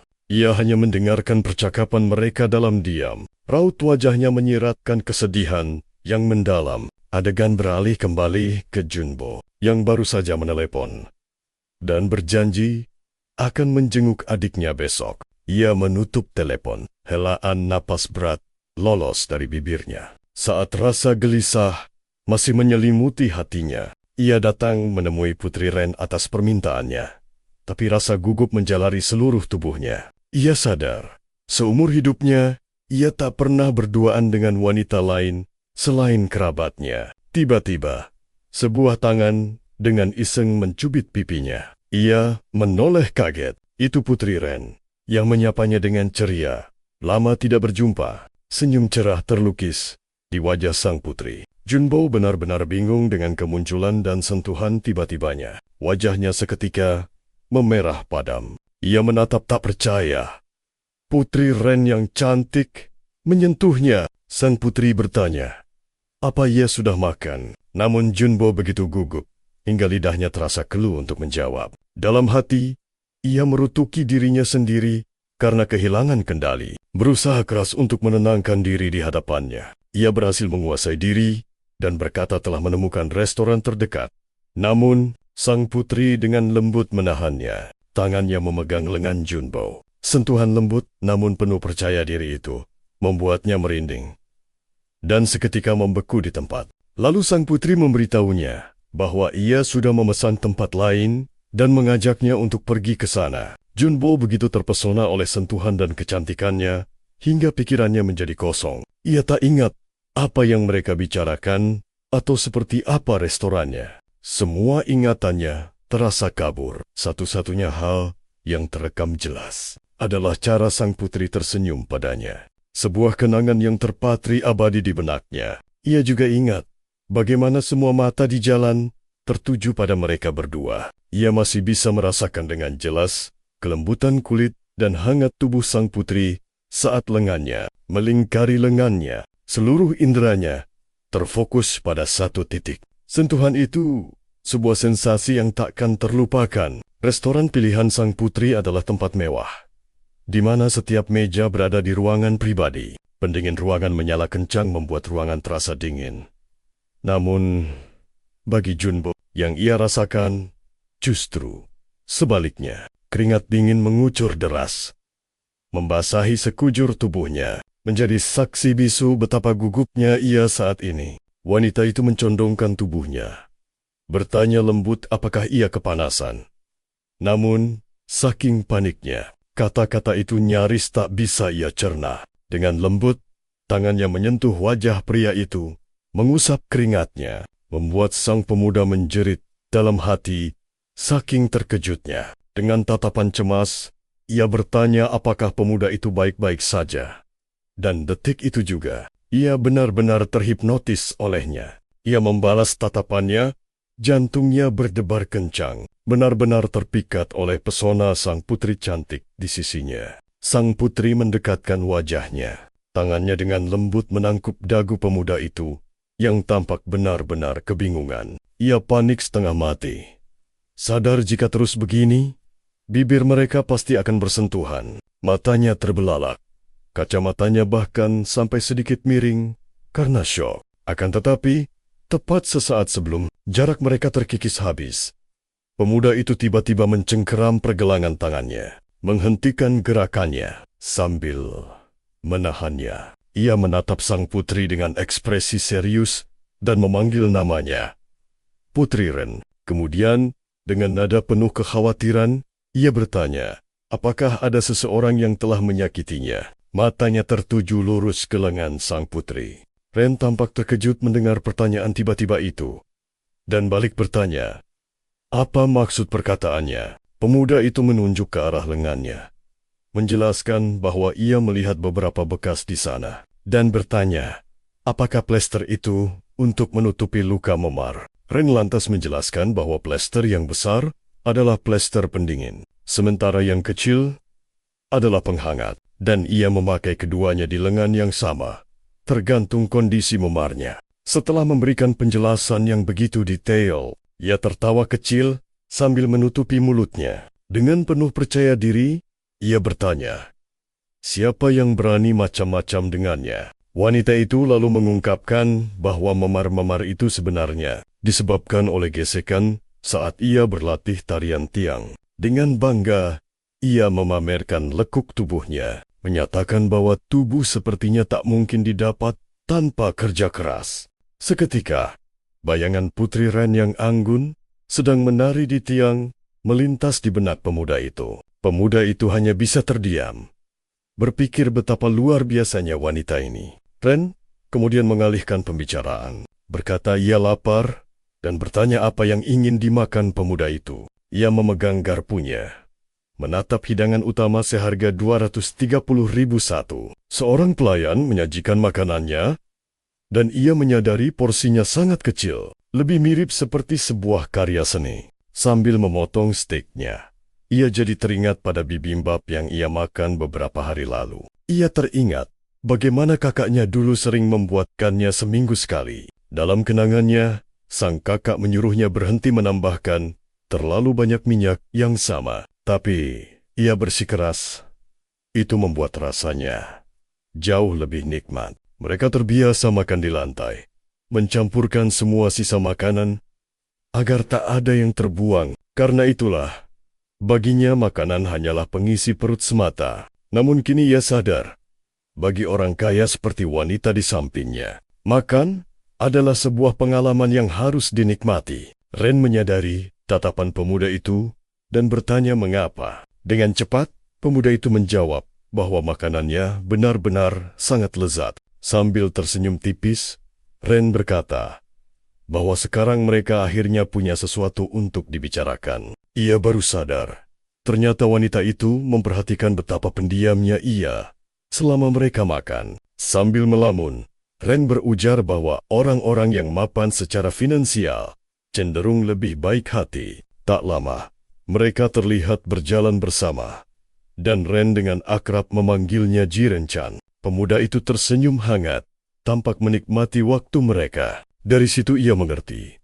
Ternyata selama ini, Ren memperhatikannya dengan sangat saksama. Kenangan saat Ren mencondongkan tubuhnya begitu dekat, terlintas lagi di benaknya. Ia duduk termenung, bertanya-tanya, apa sebenarnya niat sang putri saat mengusap keringat di wajahnya. Tiba-tiba, ia berdiri dengan panik, berseru bahwa ia baru saja melupakan sesuatu yang sangat penting. Dengan gugup, ia menjawab telepon, memperkenalkan diri sebagai petugas dari kantor real estate. Pria di seberang telepon berkata bahwa ia seharusnya menelepon 30 menit sebelum janji temu mereka. Saat ia masih sibuk dengan teleponnya, Ren bertanya, apakah ia bisa melihat rumah itu besok saja? Pemuda itu masih mencoba mencari solusi di telepon, dan Ren yang mendengar percakapannya bertanya, apakah ia sedang mencari rumah lewat agen properti? Kemudian, Ren menyuruhnya untuk tidak khawatir jika semua ini terjadi karena dirinya. Dengan senyum lembut, ia menyarankan agar mereka melihat rumah itu bersama-sama. Mereka pun tiba di sebuah kompleks apartemen baru di dekat stasiun utama. Area sekitarnya tertata sangat apik dengan jalan setapak yang indah di seluruh kompleks. Selain itu, tempat ini juga menawarkan fasilitas lengkap dengan biaya pengelolaan yang masuk akal dan semua hal yang mungkin dibutuhkan. Seorang agen menyambut mereka, menunjukkan sebuah unit kosong dengan balkon luas dan ruang tamu yang lega. Sang agen properti berkata bahwa unit seluas 30 pyong itu adalah ukuran yang sempurna untuk pasangan yang baru menikah. Pemuda itu langsung salah tingkah, menegaskan bahwa mereka bukan pasangan, hanya teman. ia menjelaskan bahwa kakaknya yang akan tinggal di sana sendirian. Jadi asumsi itu keliru. Setelah menikmati pemandangan, ia bertanya, apakah ada unit lain yang tersedia? Dengan pemandangan serupa, sang agen menjelaskan bahwa ada satu, namun unit itu sudah dipesan oleh orang lain. Lelaki itu pun bertanya pada sang agen, apa ia bisa menghubungi penyewa unit apartemen yang lain. Tanpa ragu, ia mengajukan penawaran gila. Berjanji akan membayar uang jaminan 3 kali lipat. Agen properti itu terpaku, apalagi saat pria ini menawarkan untuk menanggung semua biaya pindahan. Mereka dan temannya segera menyela, mengatakan kalau dengan harga segitu, ia bisa dapat tempat yang jauh lebih mewah. Ia pun bertanya, kenapa pria itu begitu nekat? Padahal banyak apartemen lain yang lebih bagus. Dengan tatapan tajam, pria itu menjelaskan bahwa ini adalah satu-satunya permintaan adiknya untuk bisa tinggal di apartemen ini. Ia lalu menegaskan, jika uang muka 3 kali lipat belum cukup, maka sebutkan saja harganya. Di tempat lain, adiknya tersenyum begitu cerah, merasa seolah ia baru saja memenangkan lotre terbesar dalam hidupnya. Sambil berjalan pulang, sang adik bergumam kalau orang-orang kaya yang tinggal di apartemen mewah sepertinya datang dari dunia yang berbeda. Ia membawa penyedot debu, sementara kakaknya memegang penanak nasi. Tiba-tiba, matanya menangkap lebam-lebam di lengan kakaknya dan langsung bertanya apa yang telah terjadi. Dengan panik, kakaknya berbohong, mengatakan kalau ia hanya terlalu bersemangat saat pelajaran olahraga, dan sekarang ototnya terasa kaku. Namun kenyataannya, ia adalah korban perundungan di sekolah. Sebuah rahasia kelam yang tak akan pernah bisa ia ceritakan pada adiknya. Ia menyembunyikan kenangan pahit itu. Sebutir keringat mengalir di wajahnya saat ia berusaha terlihat normal. Lalu adiknya mulai menceramahinya tentang cara memakai koyo, sambil bertanya, di bagian mana yang sakit? Dengan gugup, ia menjawab kalau dirinya sudah tahu apa yang harus dilakukan. Diliputi rasa bersalah, ia tiba-tiba meminta maaf karena telah menjadi kakak yang bahkan tak mampu membelikan adiknya hadiah ulang tahun. Adiknya menenangkannya, berjanji akan membelikan apapun yang ia mau saat kakaknya sudah menghasilkan banyak uang nanti. Sambil tersenyum lebar, ia menunjuk sebuah gedung di kejauhan dan memintanya untuk bekerja keras, lalu membelikan gedung itu untuknya. Mereka menatap kompleks apartemen yang sangat ia inginkan, namun kakaknya hanya menganggapnya sebagai mimpi yang mustahil. Gadis itu tertawa dan berkata kalau ia hanya bercanda. Tapi ia menambahkan,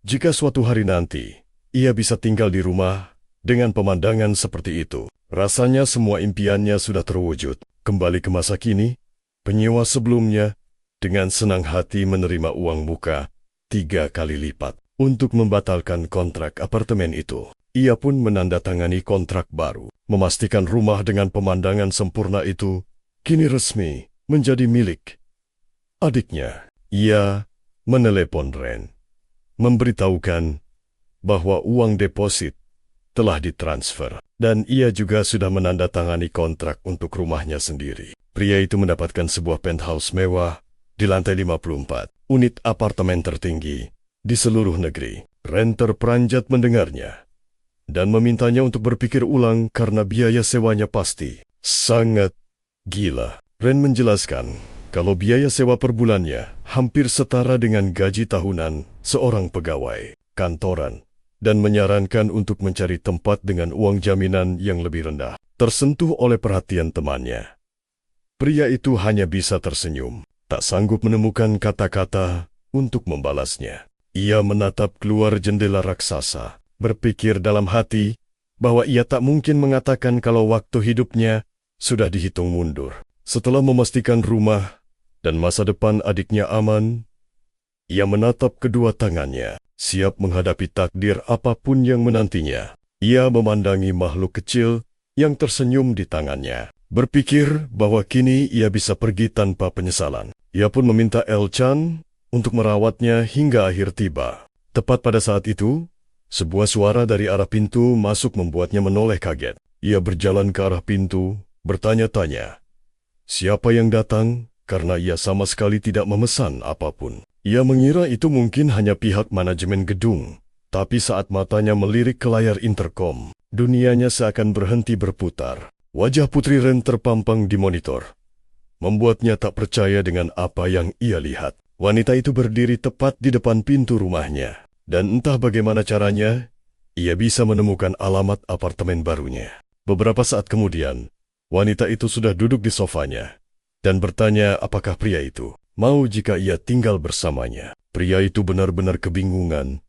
Otaknya seakan korsleting, mempertanyakan kenapa wanita ini tiba-tiba ingin pindah ke rumahnya. Ren menjelaskan bahwa ia baru saja diusir dari tempat lamanya, dan uang depositnya hangus karena tidak sanggup membayar sewa. Pikiran pria itu semakin kacau, karena setahunya keluarga wanita itu sangat kaya raya. Ia teringat semua unggahan media sosialnya yang memamerkan gaya hidup glamor, penuh dengan perjalanan dan makanan mewah. Membayangkan Ren menyantap makanan mahal tanpa pusing soal uang, membuatnya terdiam. Dengan santai, Ren menjelaskan kalau ia tak pernah membayar semua itu, karena semuanya berasal dari sponsor. Katanya, selama seorang influencer punya banyak pengikut dan konten yang menarik, sponsor mahal akan datang dengan sendirinya. Pria itu bertanya, apakah itu artinya ia mendapat uang tunai? Tapi Ren berkata,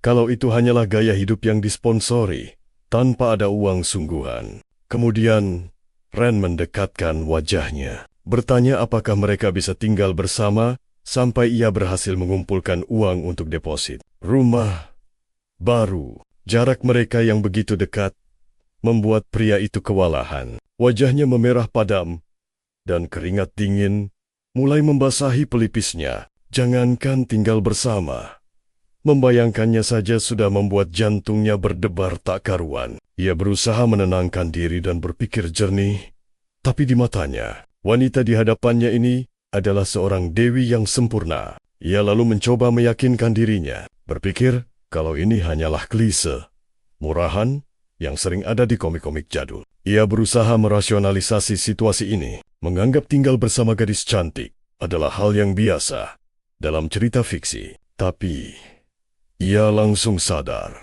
kalau tidak ada yang normal sama sekali dari semua ini. Ia hanya bisa berdiri kaku di apartemennya sendiri, masih mencoba memproses kenyataan bahwa gadis itu benar-benar ada di sini. Pria itu kemudian bertanya, di mana semua pakaian dan barang-barangnya. Heran, kenapa Ren datang dengan tangan kosong? Gadis itu menjelaskan kalau ia hanya keluar sebentar, namun sialnya ia malah terkunci dari luar. Saat kembali, surat pengusiran sudah tertempel di pintu, dan pemilik rumah tega mengganti kata sandi begitu saja, tanpa memberinya kesempatan untuk ganti baju. Dalam sekejap, ia menjadi tunawisma, tanpa tahu harus pergi kemana. Di tengah situasi mendesak ini, dengan ragu, ia bertanya, apa boleh meminjam beberapa pakaiannya. Tak lama, gadis itu keluar memakai kaos kebesarannya yang bergambar karakter anime. Seketika, ia terpana melihat betapa imutnya gadis itu. Pikirannya kosong, matanya tak bisa berpaling. Duduk dengan canggung, ia merasa karakter dua dimensi favoritnya kini tak lagi semenarik dulu. Lalu gadis itu memanggil namanya. Jumbo membuyarkan lamunannya. Saat menoleh, gadis itu tersenyum manis dan bertanya apa ia lapar, lalu menawarkan diri untuk memasak sesuatu.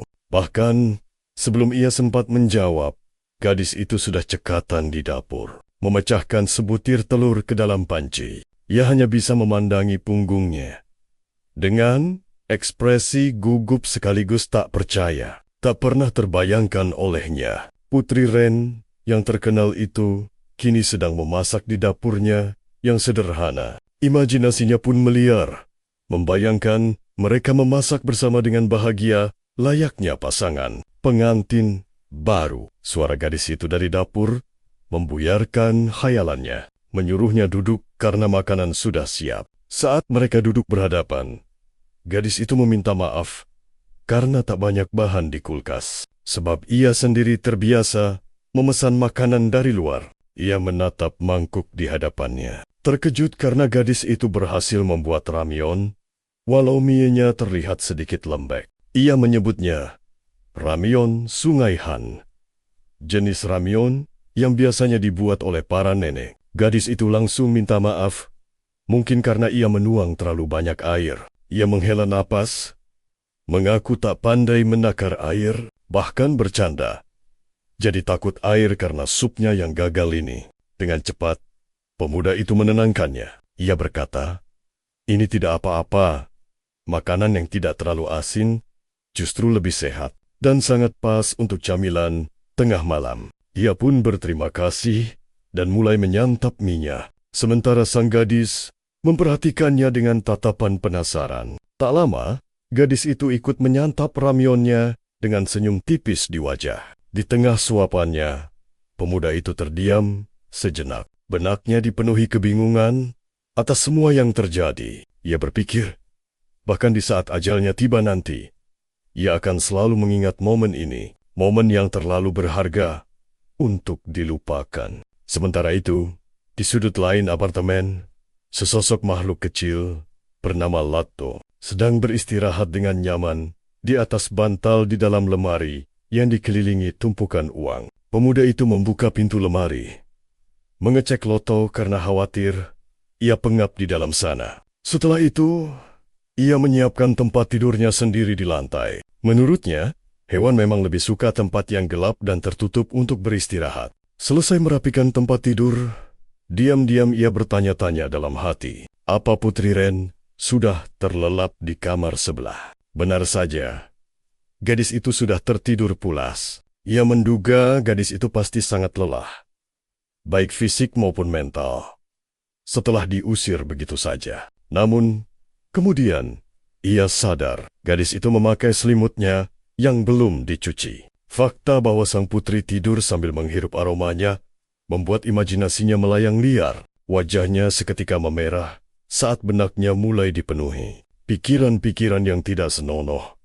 Astaga, ia tersentak, menutupi wajahnya kaget dengan isi kepalanya sendiri yang mesum. Ia bergumam pada dirinya sendiri, dengan pikiran sekotor ini, ia takkan bisa hidup serumah dengannya, dan memutuskan untuk menjernihkan otaknya dengan siraman air dingin. Namun saat keluar, ia mendapati gadis itu sudah duduk di ruang tamu, dalam kegelapan sambil memeluk lututnya dengan tatapan kosong. Gadis itu mendongak, lalu meminta maaf jika membangunkannya. Ia menjelaskan sudah berusaha untuk tidak berisik. Ia mengingatkan kalau kamar itu boleh dipakai. Tapi gadis itu berkata, ia hanya ingin cuci muka. Saat itulah, matanya terpaku pada layar televisi. Adegan ikonik dari Attack on Titan sedang diputar. Ia bertanya, apa gadis itu juga menontonnya? Menambahkan, kalau ia sendiri sudah menontonnya berkali-kali. Gadis itu mengangguk penuh semangat. Ia pun mulai berceramah tentang bagaimana para otaku sejati sering meremehkan serial itu, menyebutnya sebagai sebuah kesalahan generalisasi. Gadis itu tertawa kecil, geli melihat keseriusannya yang tiba-tiba, menyadari pemuda itu juga seorang fans. Ia pun bertanya, apa ia mau menonton bersama?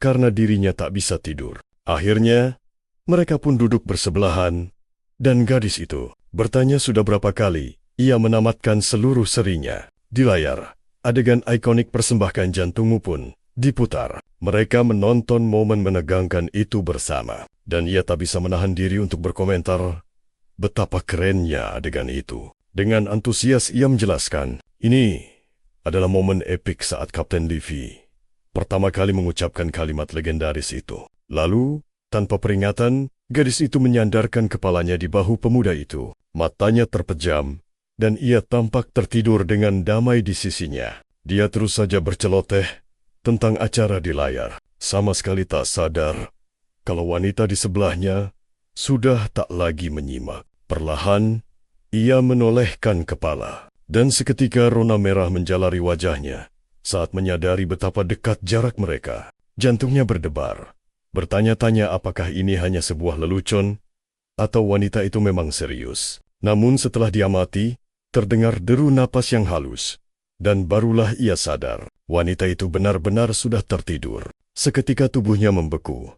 Bingung harus berbuat apa dalam situasi tak terduga ini. Malam pun berlalu, dalam keheningan di apartemen mewah yang menjulang tinggi itu. Keesokan paginya, gadis itu tampak tertidur pulas di ranjang yang telah disiapkannya. Perlahan ia mulai terbangun.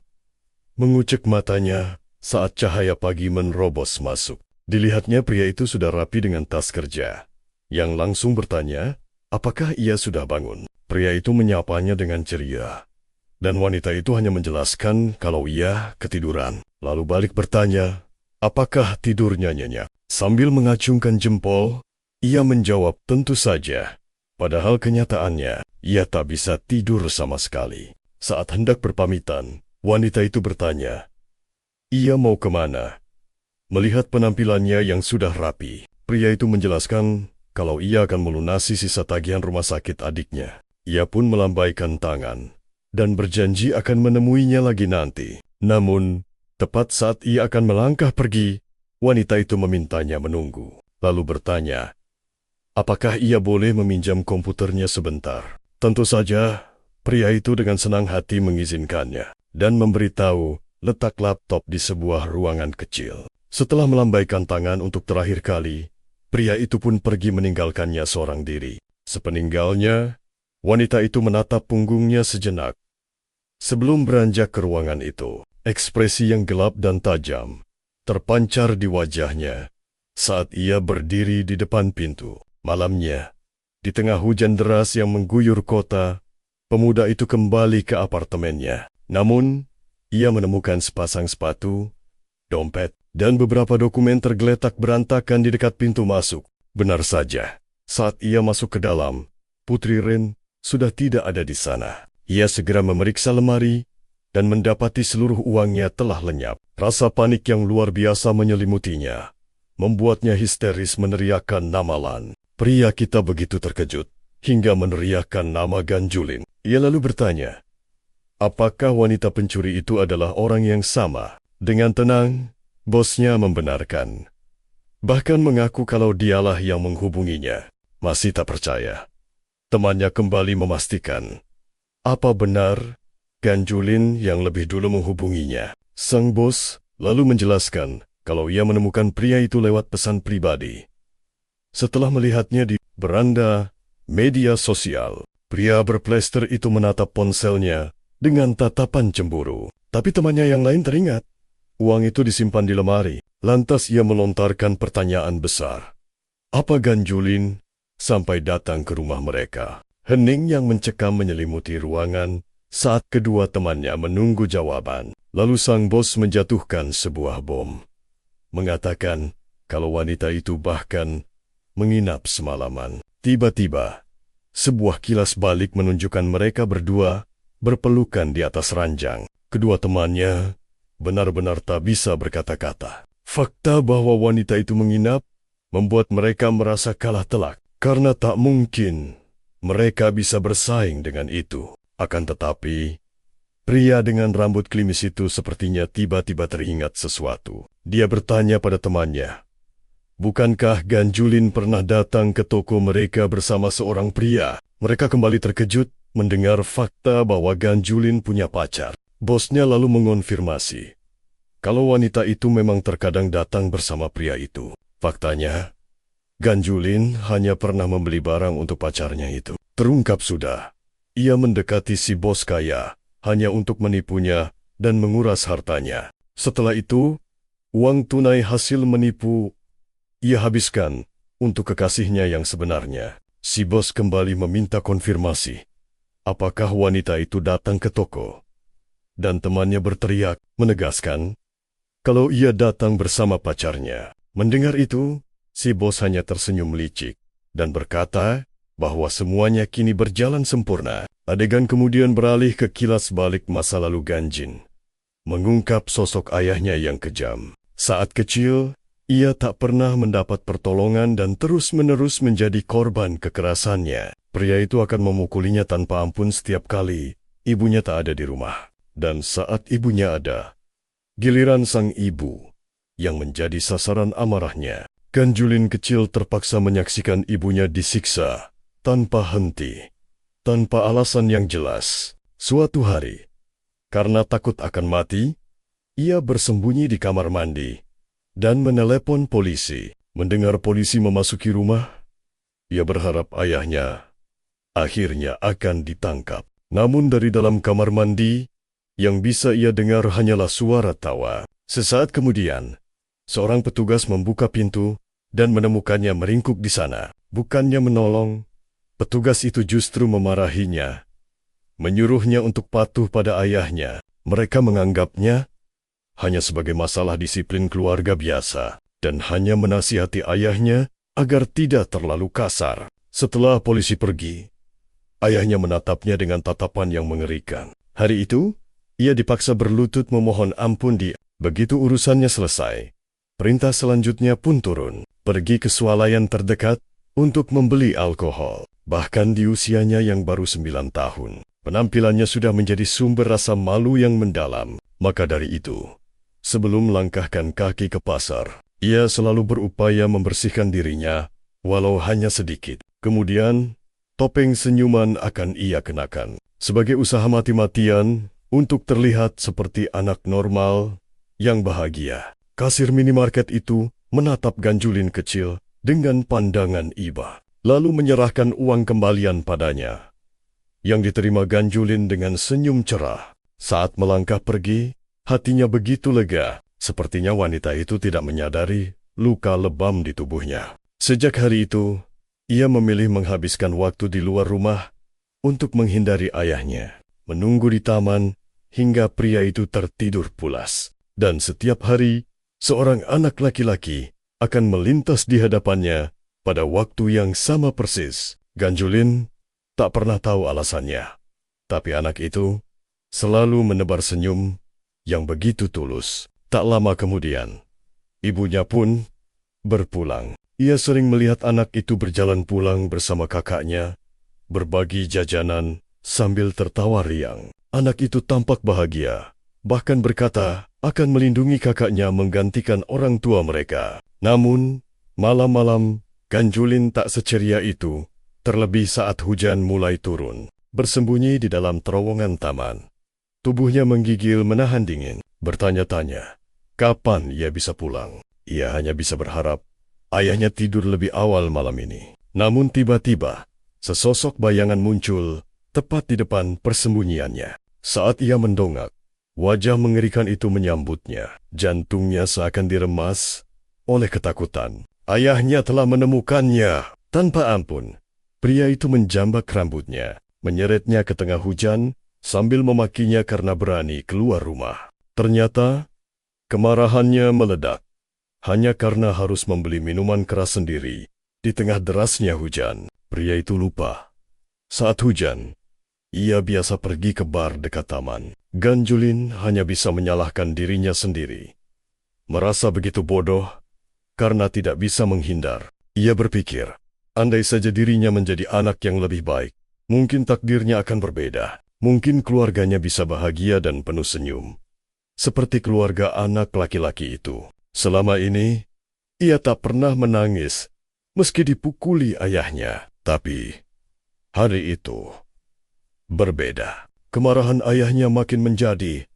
Beraninya kau menangis di hadapanku. Dengan wajah bengis, ia membentak agar Ganjulin menghentikan tangisannya yang menyedihkan itu. Namun tiba-tiba, sebuah pukulan keras mendarat di punggung pria itu. Anak laki-laki dari taman muncul, memukulnya dengan payung kuning kecil. Ayah Ganjulin menjerit kesakitan, terperangah oleh serangan mendadak itu. Ia berbalik dan membentak, "Apa yang kau lakukan?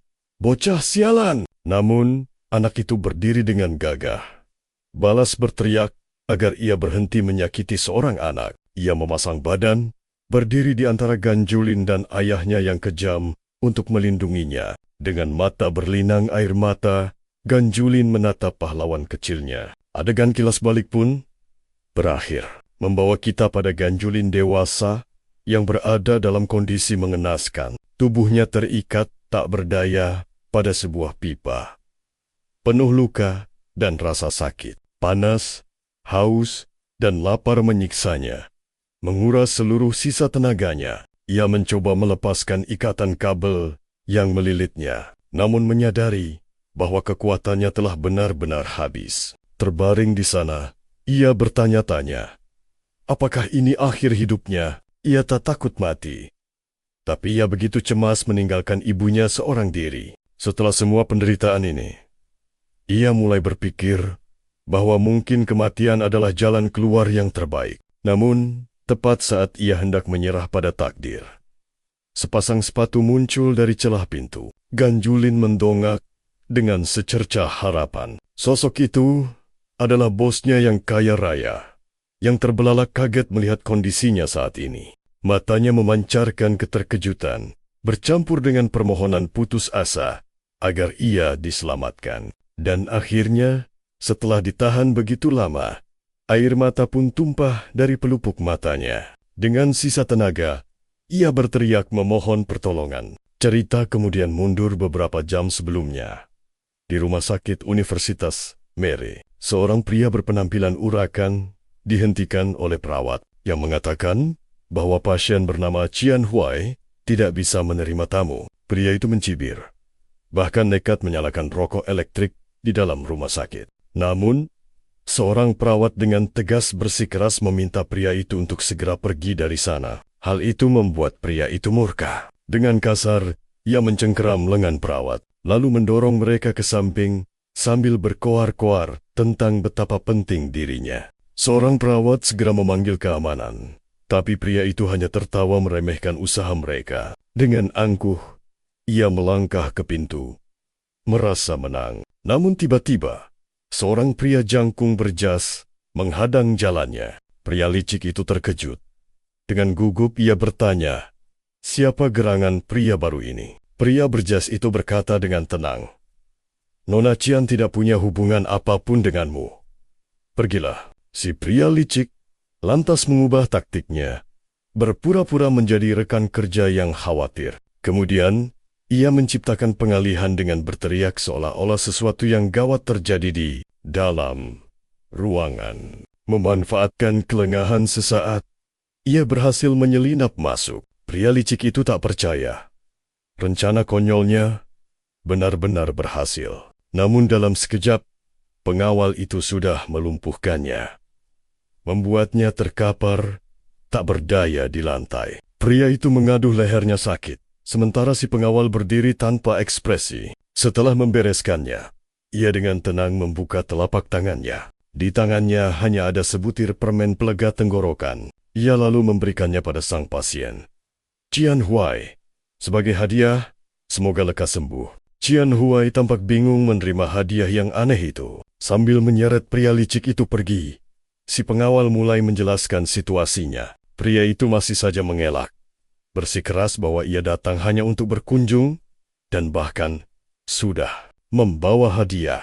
Sambil menyunggingkan senyum meremehkan, pengawal itu berkata bahwa sepertinya ia hanya asal mengambil apapun dari sakunya. Benda itu sama sekali tak pantas disebut hadiah. Unha menjelaskan bahwa efek cimo membuat kadar gula darahnya tidak stabil, dan meminta agar obat itu disingkirkan. Ia bahkan berseloroh, lebih baik obat itu dilemparkan langsung ke mulutnya. Tak lama, ia pun menghubungi Jumbo, mengabarkan bahwa sang sutradara telah beranjak pergi. Sementara itu, sang pengawal dengan santainya justru membuka permen. Ia kemudian bertanya pada Jumbo, apakah layanan streaming 24 jam dan penjagaan ketat ini tidak berlebihan? Gadis itu hanya bisa menutup tirai di belakangnya. Di seberang telepon, sang bos kaya, Junbo, membalas pesannya. Junbo menegaskan kalau semua ini demi ketenangan pikirannya. Sementara itu, kembali ke rumah sang bos. Teman-temannya kini berada di ambang bencana. Salah seorang dari mereka menunjuk ke arah pintu dengan gemetar. Kali ini, mereka benar-benar dalam masalah besar. Temannya yang berambut rapi menunjukkan kaitan pintu yang sudah rusak. Ia panik setengah mati, membayangkan apa jadinya jika si gila itu berhasil masuk. Dengan cepat, Yang lain membeberkan rencana baru mereka. Mereka harus menemukan uang dan pistol itu sebelum kekasih gadis itu tiba. Namun, baru saja mereka akan bergerak, suara gaduh terdengar dari pintu depan. Seketika, langkah ketiganya membeku di tempat. Tiba-tiba, salah satu dari mereka berteriak, "Tahan! Pintunya!" Teman yang berambut rapi itu langsung melesat, menahan pintu dengan seluruh tubuhnya. Di sisi lain pintu, berdirilah kekasih Ganjalin, seorang pria bertato yang menggenggam sebilah pisau. Pria itu mengamuk, mencoba mendobrak masuk dengan brutal. Amarah membara di matanya saat ia terus mendorong pintu sekuat tenaga, siap untuk menyerang. Bilah pisaunya berkilat mengerikan, terlihat sangat tajam. Celah kecil berhasil ia ciptakan. Sambil berteriak, ia menuntut tahu apa yang mereka lakukan di rumahnya. Ketiga temannya mengerahkan seluruh tenaga untuk menahan pintu itu. Jeritan ketakutan pecah saat si psikopat terus memaksa masuk. Tiba-tiba, ujung pisau yang tajam menembus celah pintu. Benda tajam itu melesat begitu dekat dengan wajah salah satu temannya. Pemandangan yang benar-benar mengerikan. Pria itu mulai menusuk-nusuk secara membabi buta dari celah pintu, mengancam nyawa mereka. Teman yang menahan pintu berteriak histeris. Saat pisau itu semakin mendekat, ketiganya panik luar biasa.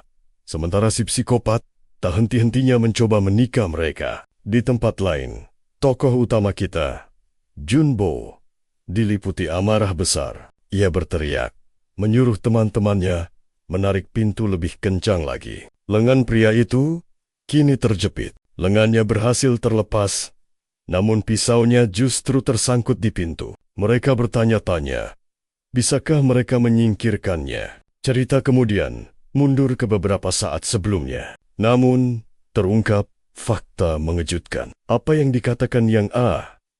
Jun hanyalah separuh kebenaran. Junbo pun segera mengeceknya di internet. Ia menemukan fakta bahwa menyetor 10 juta won tidak serta-merta dianggap sebagai tindakan berbahaya. Investigasi resmi hanya akan dilakukan untuk transaksi yang terindikasi mencurigakan, seperti pencucian uang. Itu pun jika jumlah uang tunai yang disetor atau ditarik benar-benar dalam jumlah masif. Sontak, Jumbo sadar situasinya benar-benar cocok dengan deskripsi ini. Terlebih lagi, aturan ini berlaku untuk penyetoran di konter bank maupun ATM biasa. Seluruh situasi ini mendadak terasa jauh lebih rumit. Tapi kemudian, ia teringat sesuatu. Sang Dewa Uang pernah menyinggung soal ini. Dalam sebuah kilas balik, pria misterius itu pernah memberi Junbo peringatan krusial. Ia menjelaskan bahwa uang tunai yang diambil dari dompet itu tak bisa begitu saja disetorkan ke bank atau ATM biasa. Faktanya, ia berkata, hanya ada satu cara untuk menyetorkan uang itu ke Kai dan Jumbo.